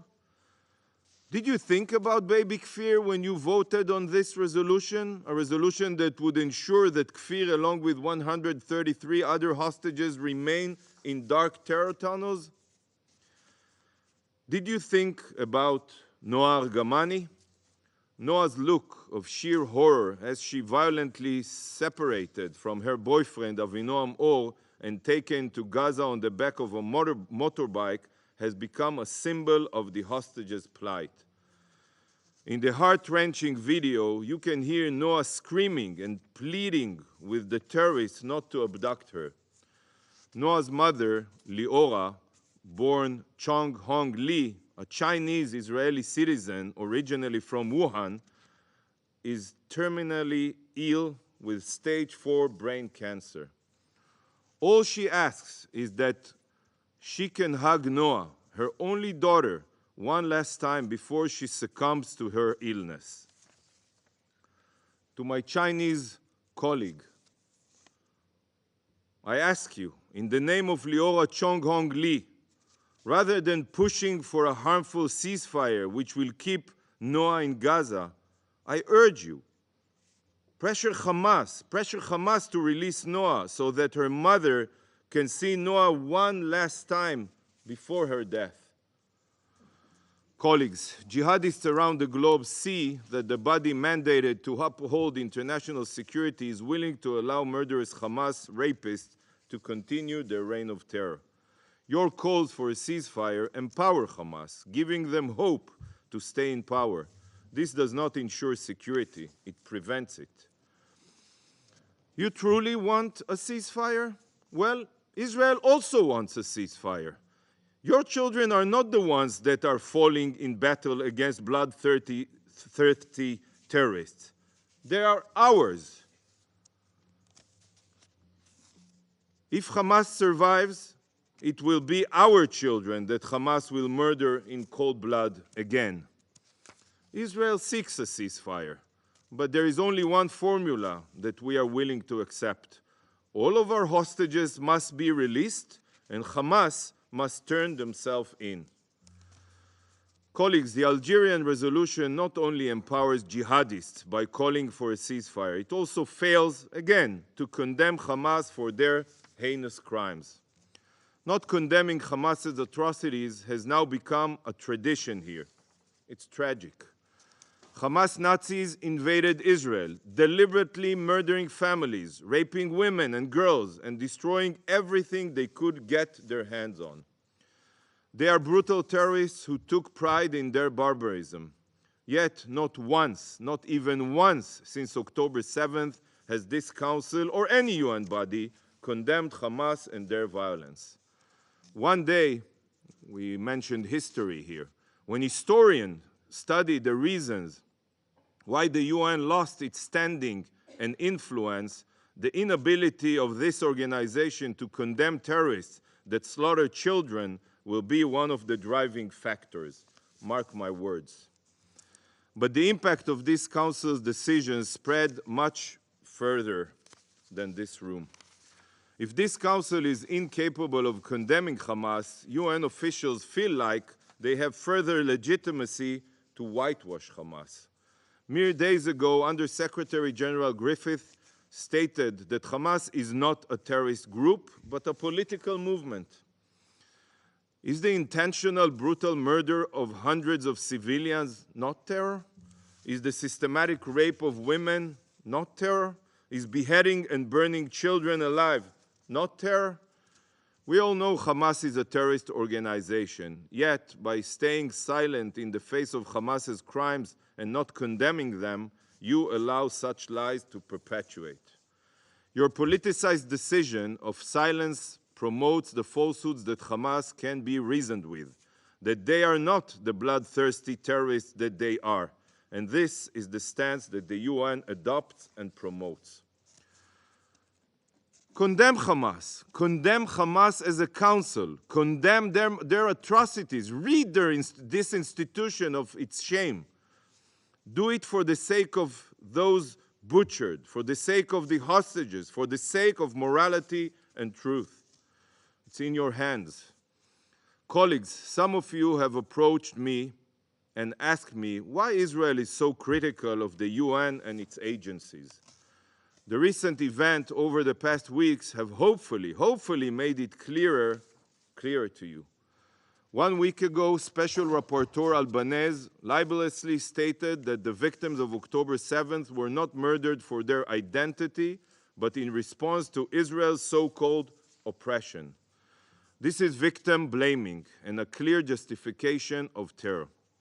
But for some UN employees, even poisonous words are not enough. Dozens of UNRWA employees took active roles in the October 7th massacre, while many more praised the savage attack. Faisal Ali Musallem El-Naami, an UNRWA social worker, stuffed the body of Jonathan Samirano into a truck to be taken to Gaza. A Hamas data center was located directly underneath UNRWA headquarters in Gaza, connected to UNRWA's power supply, and terror tunnels have been found running underneath various UNRWA facilities, schools, everything. Out of UNRWA's 1,300 employees in Gaza, 12%, I repeat, 12% are members of Hamas and Palestinian Islamic Jihad, and at least 236 of them are active terrorists in these organizations' armed wings. UNRWA has been proven to be an instrumental part of Hamas's terror machine, which makes UNRWA itself a terrorist organization. Yet, rather than take responsibility for the weaponization of this murderous UN agency, Commissioner General Lazzarini has chosen to say that he had no knowledge of Hamas's hold on his own agency. This is blatantly false. Israel exposed terror tunnels under UNRWA schools and supplied evidence of Hamas's exploitation of UNRWA. You can see it in my Twitter account. I personally sent letters to the Commissioner General and the Secretary General. We implored them for years to carry out a comprehensive search of all UNRWA facilities in Gaza. Yet not only did they refuse, they chose to bury their heads in the sand and ignore the reality. This is why every report, every statement or number provided by the UN cannot be trusted. In Gaza, dear colleagues, Hamas is the UN and the UN is Hamas. Distinguished Council members, this ostrich tactic, burying one's head in the sand, is the modus operandi among UN leadership. Yet, no matter how deep one's head is buried, it will not change the reality on the ground. A terrorist is a terrorist. A terror organization is a terror organization. And a law-abiding liberal democracy will remain as such. Even if here at the UN, for political reasons, light becomes darkness and day becomes night. This is also the case with the escalating situation on Israel's northern border with Lebanon. For years, and you heard it here, for years Israel has called for this Council to impose the implementation of Security Council Resolution 1701. Yet, for years, the UN has opted for the ostrich tactic. Tragically, this is no longer a situation that can be ignored. The clock is ticking. It is not a matter of years, but weeks before Israel will be forced to implement Resolution 1701 ourselves. Just yesterday, a Hezbollah drone was downed while flying over the Sea of Galilee, deep, deep inside Israel. Over 2,000 Hezbollah missiles and rockets have rained down on the cities of Israel's north. 2,000. And nearly 100,000 residents of northern Israel have been displaced due to the threat posed by Hezbollah, with, of course, Iran's backing. A ceasefire in Gaza is not only destructive for Israel and the Palestinians, it also ensures that a blind eye is turned to what is unfolding in the rest of the region. Be it the Houthis' relentless attacks on maritime trade, pro-Iran militias targeting even American service members, or Hezbollah's constant bombardment of Israel's north. The clock is ticking, and sadly, we will be forced to take decisive action. Terror will never be tolerated. Madam President, this Council must put politics aside for the sake of its mandate. A ceasefire that allows Hamas to remain in power means ensured death and destruction. Ignoring Hamas's atrocities and not condemning them means empowering terrorists worldwide. And focusing only on Gaza while looking away from the terror aggression across the region will lead to a future that none of us seek. The Security Council must fulfill its mandate. It must side with Israel against the forces of evil, and it must face reality. Reality is not found when one's head is buried in the sand. Thank you, Madam President. I thank the representative of Israel for his statement. I shall now give the floor to the representative of Qatar. شكرا لكم السيد الرئيس. I would like to thank you, Madam President, and I'd like to thank your friendly country on your presidency of the Security Council. It is a pleasure for me to deliver a statement on the behalf of the Arab countries of the Gulf Cooperation Council. My country, the state of Qatar, the Kingdom of Saudi Arabia, Kuwait, the United Arab Emirates, the Sultanate of Oman, and the Kingdom of Bahrain align themselves with the statement to be delivered by the Arab group. Madam President, today's meeting is being held under extremely difficult circumstances. The situation in the Gaza Strip has increasingly deteriorated, and we are facing the worst humanitarian disaster the world has seen. According to UN reports today, there is no safe place in the Gaza Strip. Almost all residents of the Gaza Strip, whose number is more than 2 million, these 2 million people are now refugees and people faced with the risk of starvation. At a time when the aggression by the Israeli occupying power against our Palestinian brethren has been ongoing for 5 months, the GCC has cautioned against the increased frequency of military attacks against our Palestinian brothers. We caution against the increased number of victims, the majority of whom are women and children who have been killed, wounded, and people under rubble. We call on the United Nations to assume responsibility. The UN officials have said that never seen a situation such as that taking place today. The UN Secretary General invoked Article 99 of the Charter, warned about the dangers of the collapse of the humanitarian system and of public order in Gaza. He also called for an immediate humanitarian ceasefire. There's a need to fully implement the resolutions 2720 and 2712 of the Security Council dating 2022. Madam President, the Arab states of the Gulf Cooperation Council condemn in the firmest terms the Israeli threat regarding the launch of a military operation against the city of Rafah. In the city of Gaza, we caution against the fact that these threats portend an increase in violence levels and destabilization. These threats represent a danger to regional stability. We firmly condemn the attempts at forced displacement of civilians, and we firmly reject any military engagement in the city of Rafah. We caution against a new humanitarian disaster in that area. This is the last refuge for hundreds of thousands of displaced persons in the Gaza Strip. In the same vein, we profoundly regret the suspension by some donors of their financing for UNRWA, specifically in the light of the dangerous humanitarian situation which we are all bearing witness to. 5 million Palestinian people depend on the agency, especially in the Gaza Strip. We align ourselves in this regard with what was said by the SG in his call for countries who have halted their support to UNRWA to reconsider and to reinstate their financing for the agency to end the humanitarian disaster in Gaza to prevent it from worsening. Our countries reiterate their steadfast position in support of the just Palestinian cause and the legitimate rights of the fraternal people to establish an independent state on the 1967 borders with East Jerusalem as the capital. Madam President, Arab states of the GCC extend their appreciation for the ongoing negotiations around a framework agreement for a new humanitarian truce in Gaza. My country, the state of Qatar, has been facilitating these efforts alongside the Arab Republic of Egypt and the U.S. to free hostages and detainees, to guarantee greater deliveries of humanitarian assistance, and to rescue efforts in Gaza to protect civilians. The Arab states of the GCC have profound regrets regarding the failure of the Council to adopt a draft resolution submitted by Algeria. This was supported by the Arab group and the overwhelming majority of members of the Council. This draft is humanitarian by its content and aligns with IHL. We wish to emphasize in this regard that our country will continue efforts alongside partners at all levels to guarantee the achievement of an immediate humanitarian ceasefire in Gaza. Let us end the bloodletting of the Palestinian people, and let us deliver adequate volumes of humanitarian assistance and relief to Gaza, and let us protect civilians. Thank you very much for your attention. Qatar for her statement, and I now give the floor to the representative of Tunisia.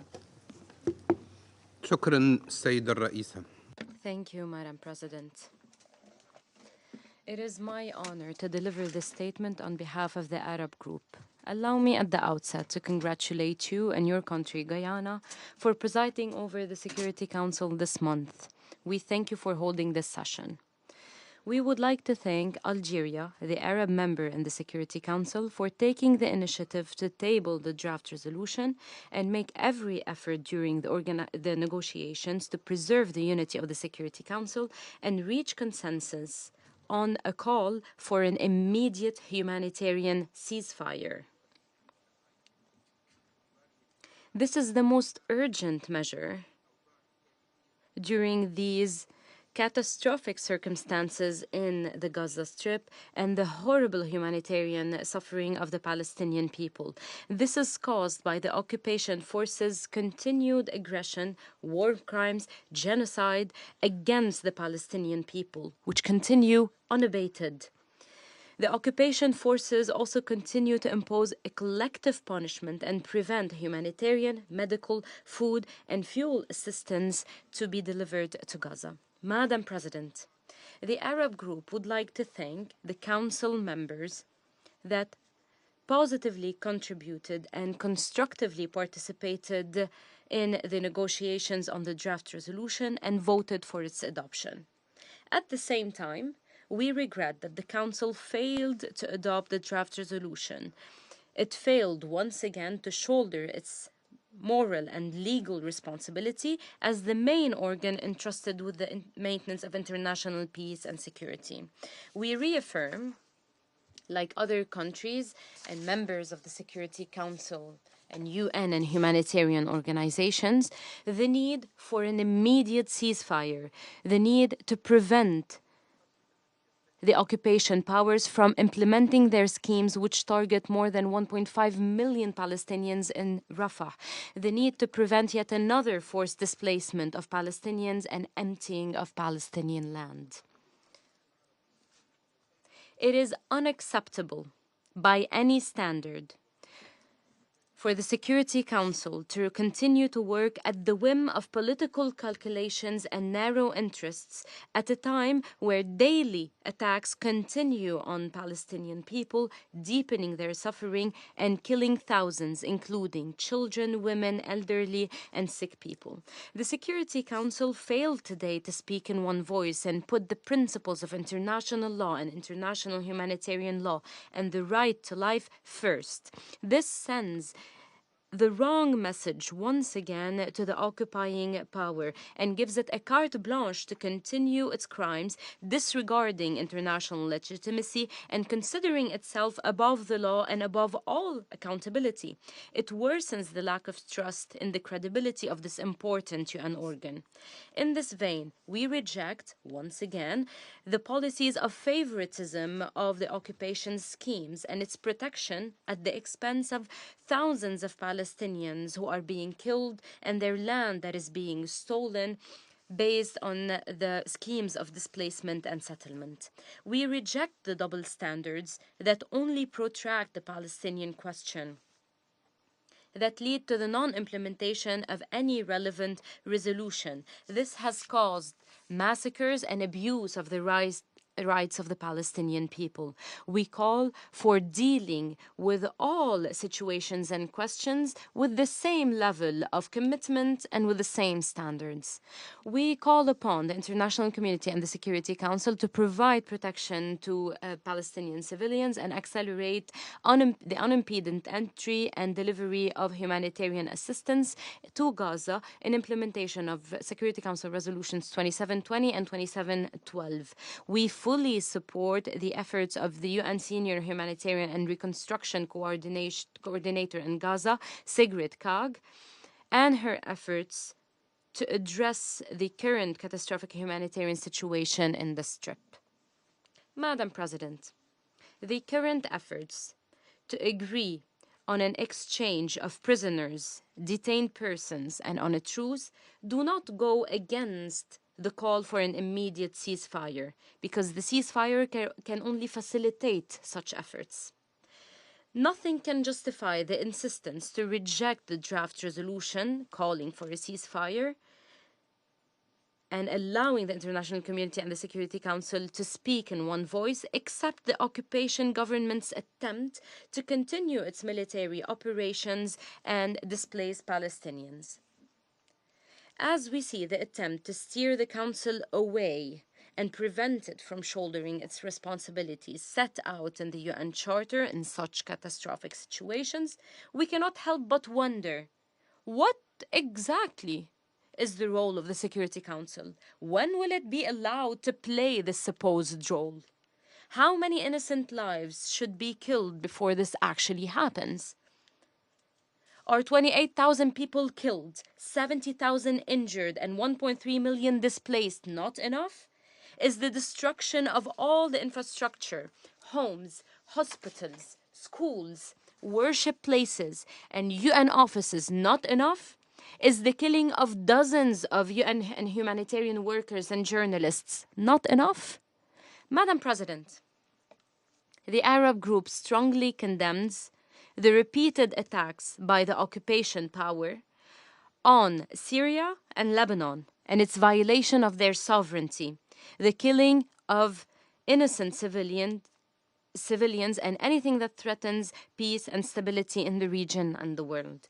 We will continue to make every effort at all levels and in all fora so that the international community shoulders its responsibilities without any selectivity or political considerations to compel the occupation power to respect the international law and international humanitarian law and end its criminal schemes and blatant violations of the rights of the Palestinian people. Thank you, Madam President. Tunisia for his statement.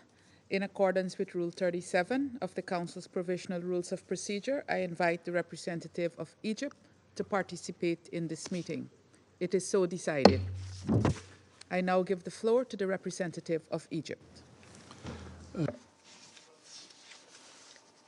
Thank you, Madam President. Distinguished members, today morning we have witnessed once again a stark example of double standards.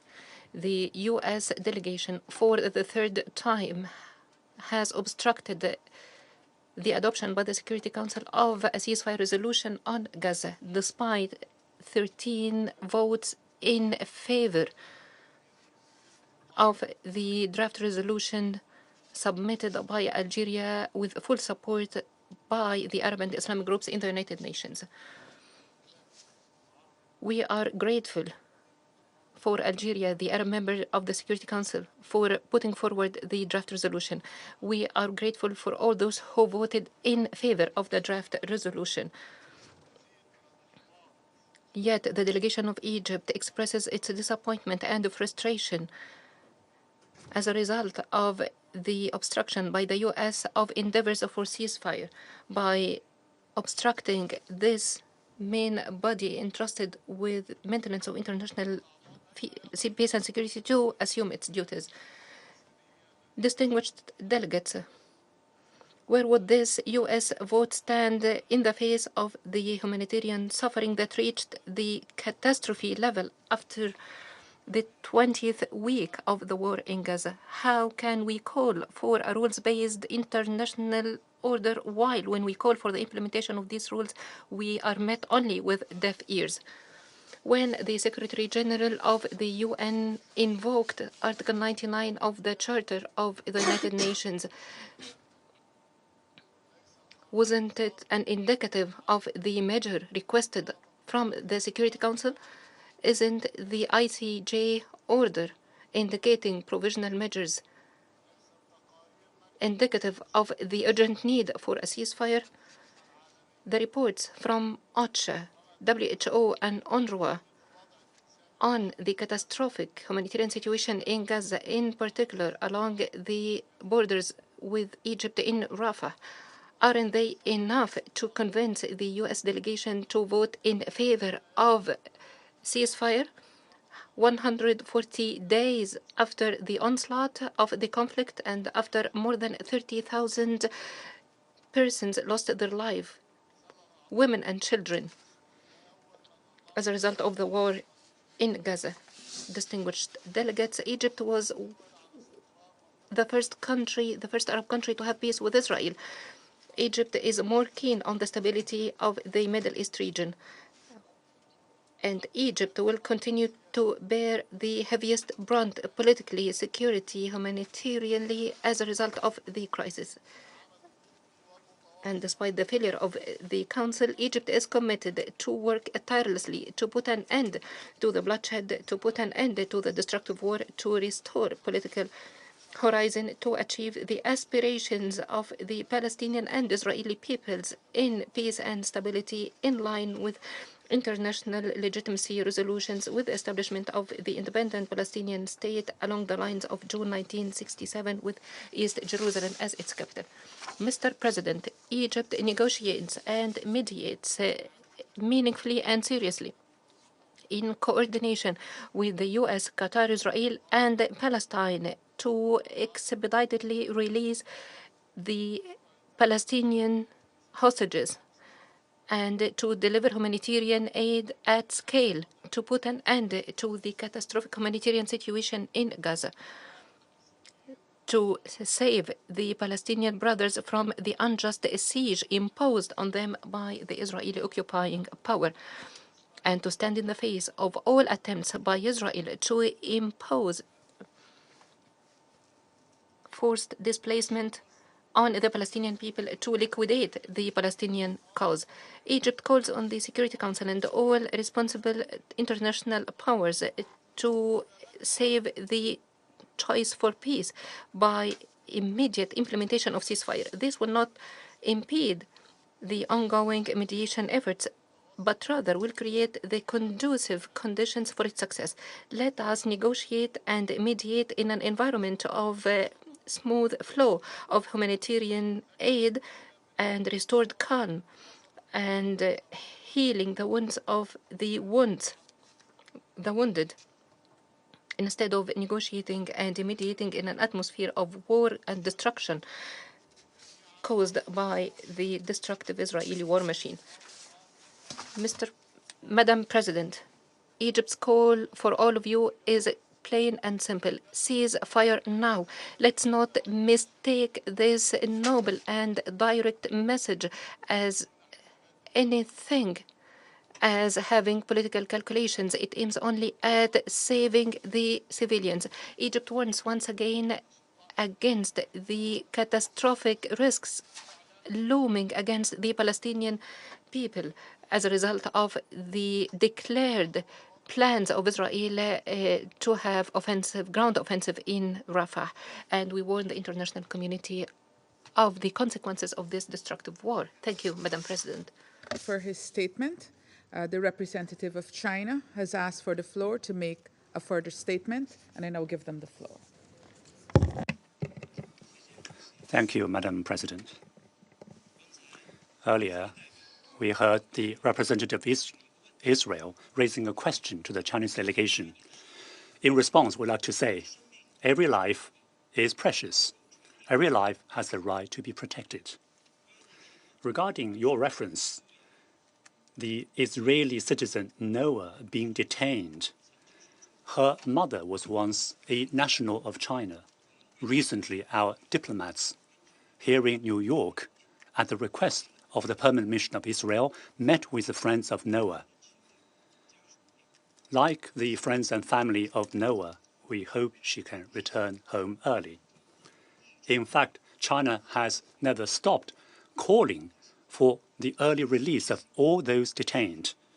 Therefore, we hope that Israel, with the mediation of Egypt and Qatar, there will be progress in negotiating a deal.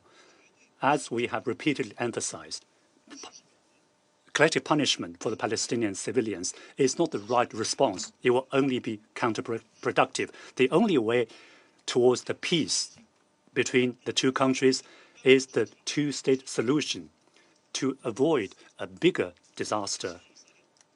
The pressing priority is immediate ceasefire. We hope Israel will listen to the overwhelming voice of the international community, and after listening to the voices of the council members and other countries, you should make the correct judgment rather than changing the subject. Thank you. For his statement, there are no more names inscribed on the list of speakers. The meeting is adjourned.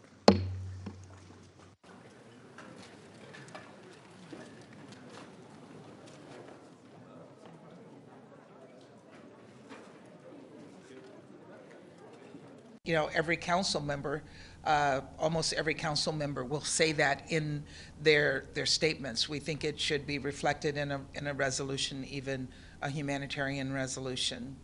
And let me just say, every life matters, And so it is important that we find a solution that will stop the killing and deaths and suffering of the Palestinian people. And that's why we're on the ground 24/7. No one else is putting their people out there. No one else is putting skin and boots on the ground to find a solution to this situation. And we'll keep working on that every single day.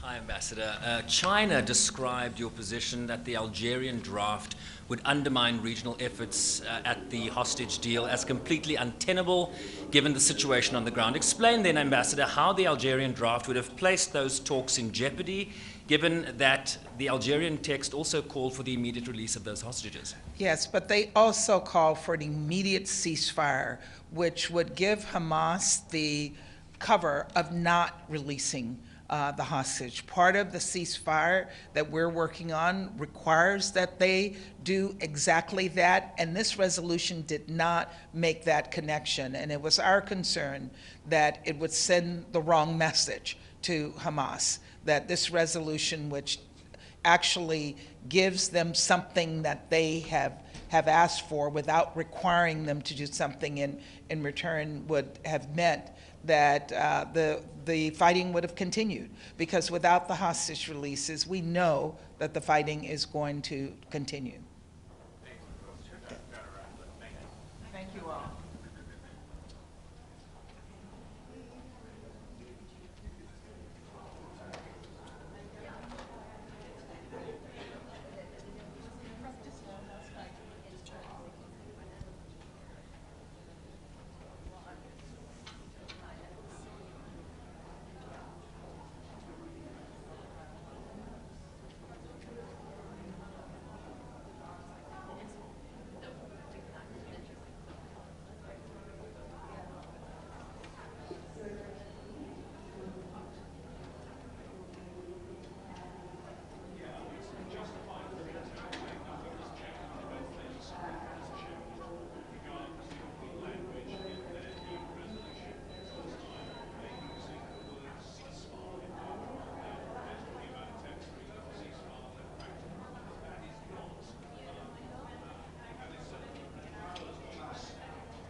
أنا طويل فنكون وراك. انت احنا طوال انت خلي يبدا رياض. لا تفضل انت الرئيس شرف. خش كلام عربي ولا انجليزي؟ يعني نسوي انجليزي اول شيء. يلا. Good afternoon, dear colleagues. We found, regrettably, we found ourselves once again with the Security Council incapable of shouldering its responsibilities and its duties in adopting a resolution that calls for an immediate humanitarian ceasefire given the catastrophic humanitarian situation in Gaza. the Arab group will continue its efforts with the international community at all the levels to establish this humanitarian ceasefire.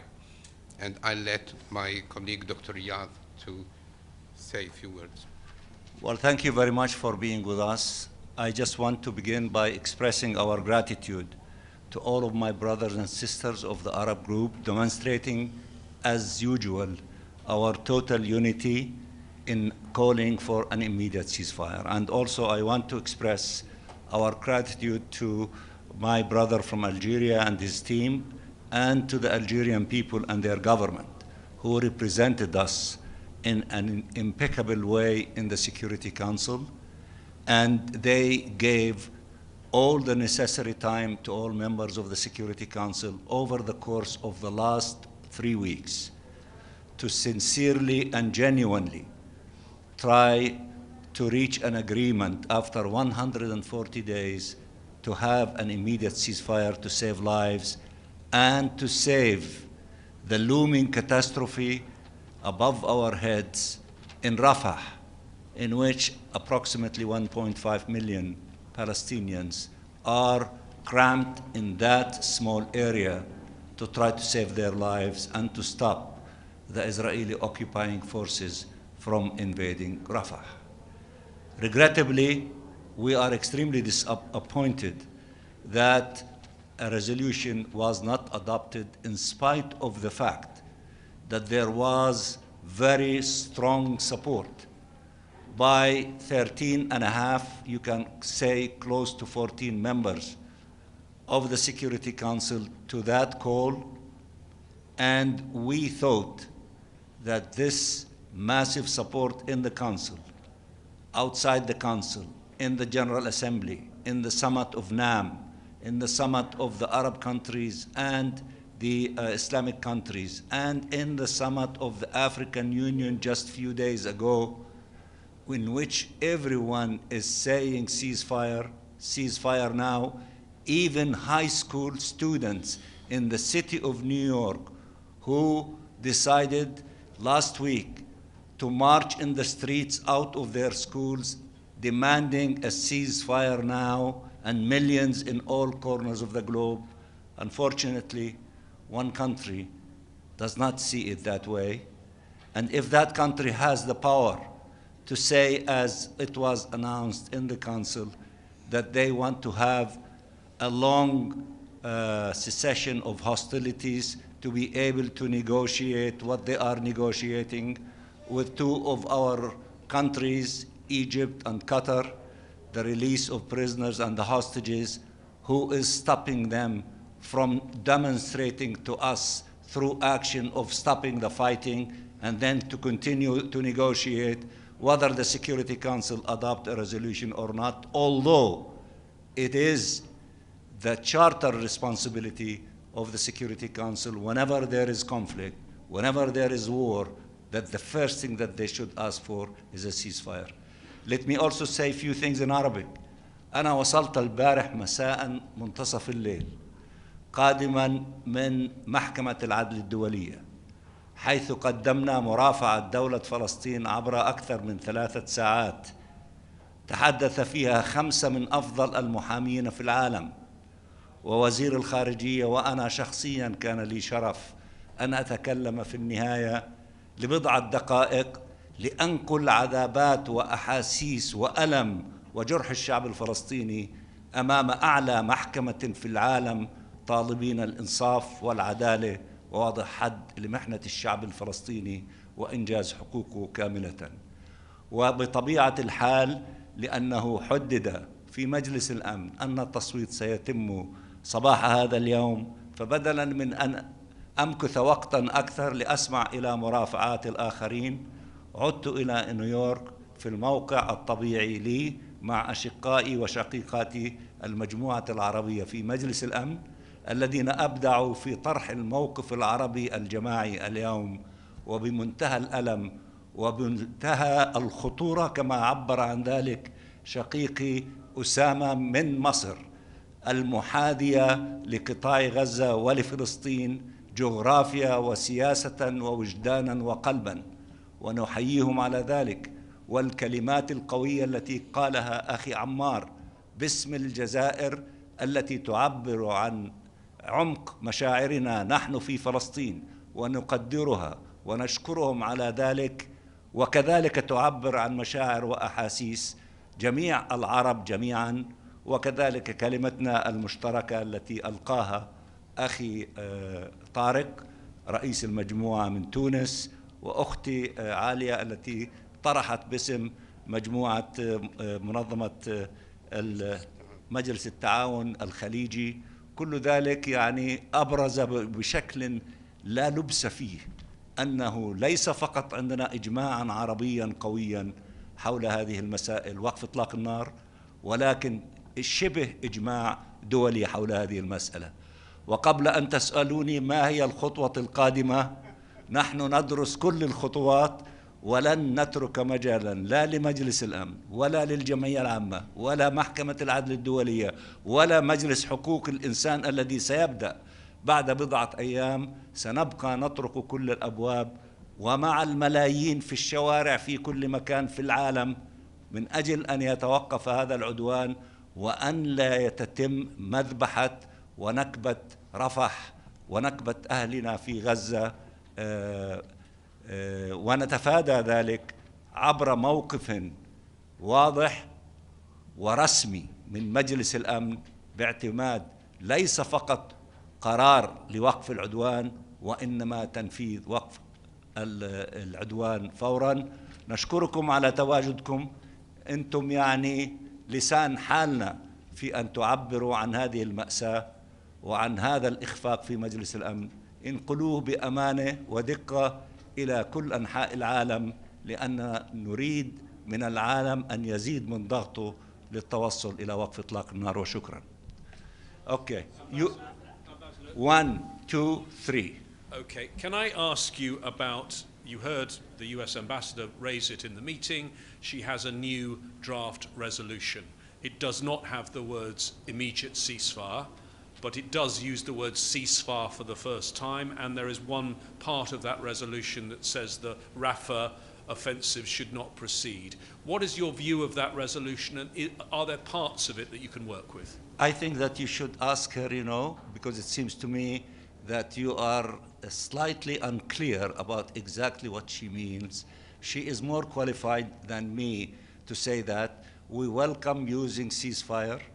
She said that to us in closed meeting, call it whatever you want, pauses, ceasefire. She said that to us in closed meeting. It was good that it was said, but more importantly, if they believe in that, who is stopping them from implementing that and influencing Israel to do so? Talal. معالي السفير، ندرك أنكم ستتجهون إلى جميع المحافل الدبلوماسية بحثاً عن الحل، ليس فقط من خلال مجلس الأمن، ولكن هل الطريق أغلق الآن من خلال المجلس بسبب التعنت الأمريكي والوقوف بصورة غير محايدة تماماً ومنحازة إلى جانب إسرائيل وإصرارهم أنه لا وقف لإطلاق النار حتى التوصل إلى اتفاق حول إطلاق سراح جميع الرهائن؟ وبالنسبة لقطر ومصر إذا أمكن، هل هناك مؤشرات الآن بوجود قادة حماس في القاهرة إلى ربما انفتاح انفراج في الملف؟ أترك ذلك لكم. باختصار، بالنسبة لنا نحن والجزائر وكل الذين يتحدثوا من العرب لن نقبل أن باب مجلس الأمن قد أغلق. سنبقى نطرق هذا الباب إلى أن يتحمل مجلس الأمن مسؤوليته وأن يتحملها بأسرع وقت ممكن لإيقاف وقف إطلاق النار. أخ طلال، بالنسبة لسؤالك مصر موقف المجموعة العربية إزاء انسداد الأفق أو الطريق في مجلس الأمن، نحن كما أشرت في بداية هذا اللقاء المجموعة العربية لن تتوقف طبعا، وسيكون مجلس الأمن هو الخطوة القادمة في مناسبات متتالية، لأننا نصر على تحميل مجلس الأمن لمسؤوليته التي يقرها الميثاق الأمم المتحدة والقانون الدولي. ولكن نحن ندرك أنه كل ما فات الوقت هناك أرواح تزهق، وهناك كارثة تنذر بتعميق معاناة أكثر من 1.5 مليون في رفح. سنتحرك على جميع المستويات وفي جميع المحافل، ولكن سيكون مجلس الأمن دائما نصب أعيننا، لأنها مسؤوليته التاريخية والقانونية والأخلاقية أيضا. شكرا أخي طلال. طبعا سؤالك حول المفاوضات الجارية في العواصم، كما تعلمون يعني الجهود اللي تبذلها دولة قطر بالتعاون مع الأشقاء في مصر وبالتعاون مع الولايات المتحدة لم تتوقف، فهي مستمرة للوصول إلى اتفاق لهدنة إنسانية جديدة تسمح بالدرجة الأولى طبعا هي لحق دماء أشقائنا الفلسطينيين، إطلاق سراح الأسرى المحتجزين في القطاع، وكذلك المحتجزين الفلسطينيين، لأن كما تذكرون الاتفاق الأول احتوى على ذلك وحققنا نجاح كبير فيه. لذا الجهود لا زالت مستمرة، وبالفعل هذه الأيام أيام دقيقة ومهمة للتوصل لاتفاق. سوف نبذل كل ما بوسعنا، يعني الجهود مستمرة. كنا نتمنى اليوم المجلس يتخذ قرار يدفع باتجاه ضغط أكبر على الطرف الإسرائيلي أيضا، مما يساعد المفاوضات الجارية. فإحنا ننظر للتحرك في المجلس كدافع للتحرك كذلك في العواصم للتوصل لاتفاق لهدنة إنسانية جديدة. شكرا لك. أسامة.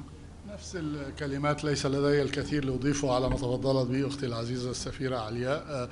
مصر وقطر ملتزمتان وجدتان للغاية في التعامل مع تلك المفاوضات الشائكة. تلك المفاوضات بطبيعتها معقدة ولا يمكن التنبؤ بسرعة تحقيق النتائج، إنما ما نؤكده أن الجهد والعزم أكيد من كل الأطراف في محاولة لتحقيق الاختراق المطلوب، إيقاف نزيف الدماء. وكما تفضلت أختي العزيزة السفيرة علياء، لا انفصال بين قيام مجلس الأمن تحمل واجباته ووقف إطلاق النار، بل على العكس نفضل كما أوضحت في بياننا أن نتفاوض وسط الهدوء، وسط انسياب المساعدات، وسط علاج الجرحى، بدلا من أن نتفاوض تحت الضغط الشديد الذي قد ينذر بالمزيد من تصعيب المفاوضات الصعبة بطبيعتها، وبإذن الله مستمرون. Edith. Thank you very much. Does the Arab group have any plans to take this resolution to the General Assembly for a vote there? Oh, this is what I meant, that you will be asking that question, and I'm glad that you're asking that question. We have all the options available to us. The resumed emergency session is one serious option. We will decide when to do it, and even if the same language or different language. And also, we are contemplating also the possibility of seeing the representative that casted the veto to address and to defend itself before the General Assembly, which is an automatic thing that could take place within 10 days. All these options are available to us. We will continue meeting as an Arab group and other friends, and we will discuss all these options, and we will decide on the step that we will begin with, but we will not relent until we succeed in having a ceasefire. So does that mean that we can expect some sooner rather than later action by the Arab group in the General Assembly? That it's a good assumption, and I think that most likely we will be acting on the basis of your assessment. Let me also add that we in the Arab group, strong defenders of the Secretary General and his principal position in calling for human rights,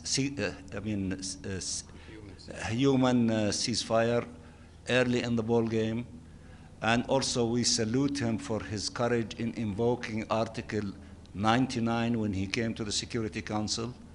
And also we are defenders of all UN agencies working in the humanitarian field, that they are carrying honorably their mandate, and all of the lies that you heard from one speaker in the chamber are lies and reflecting noise in his head, are not reflecting reality, which is being admired by the entire international community.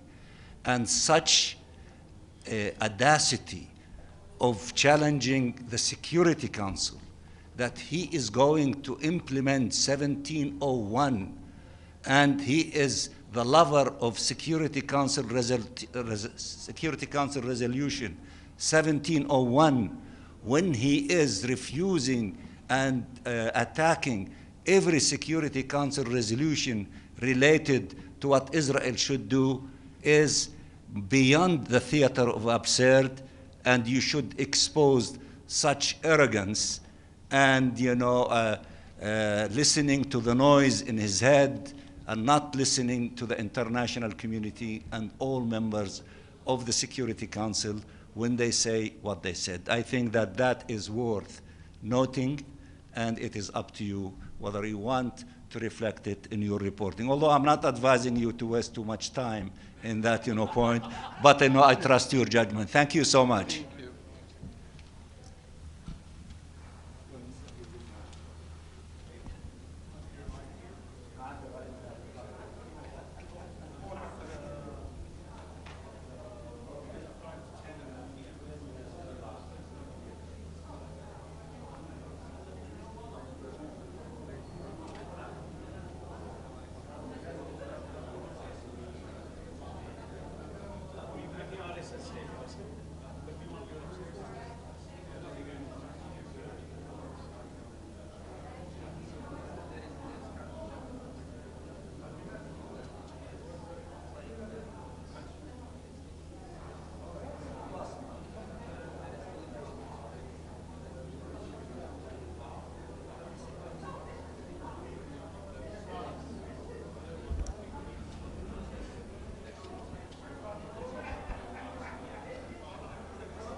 forgot my phone and my glasses.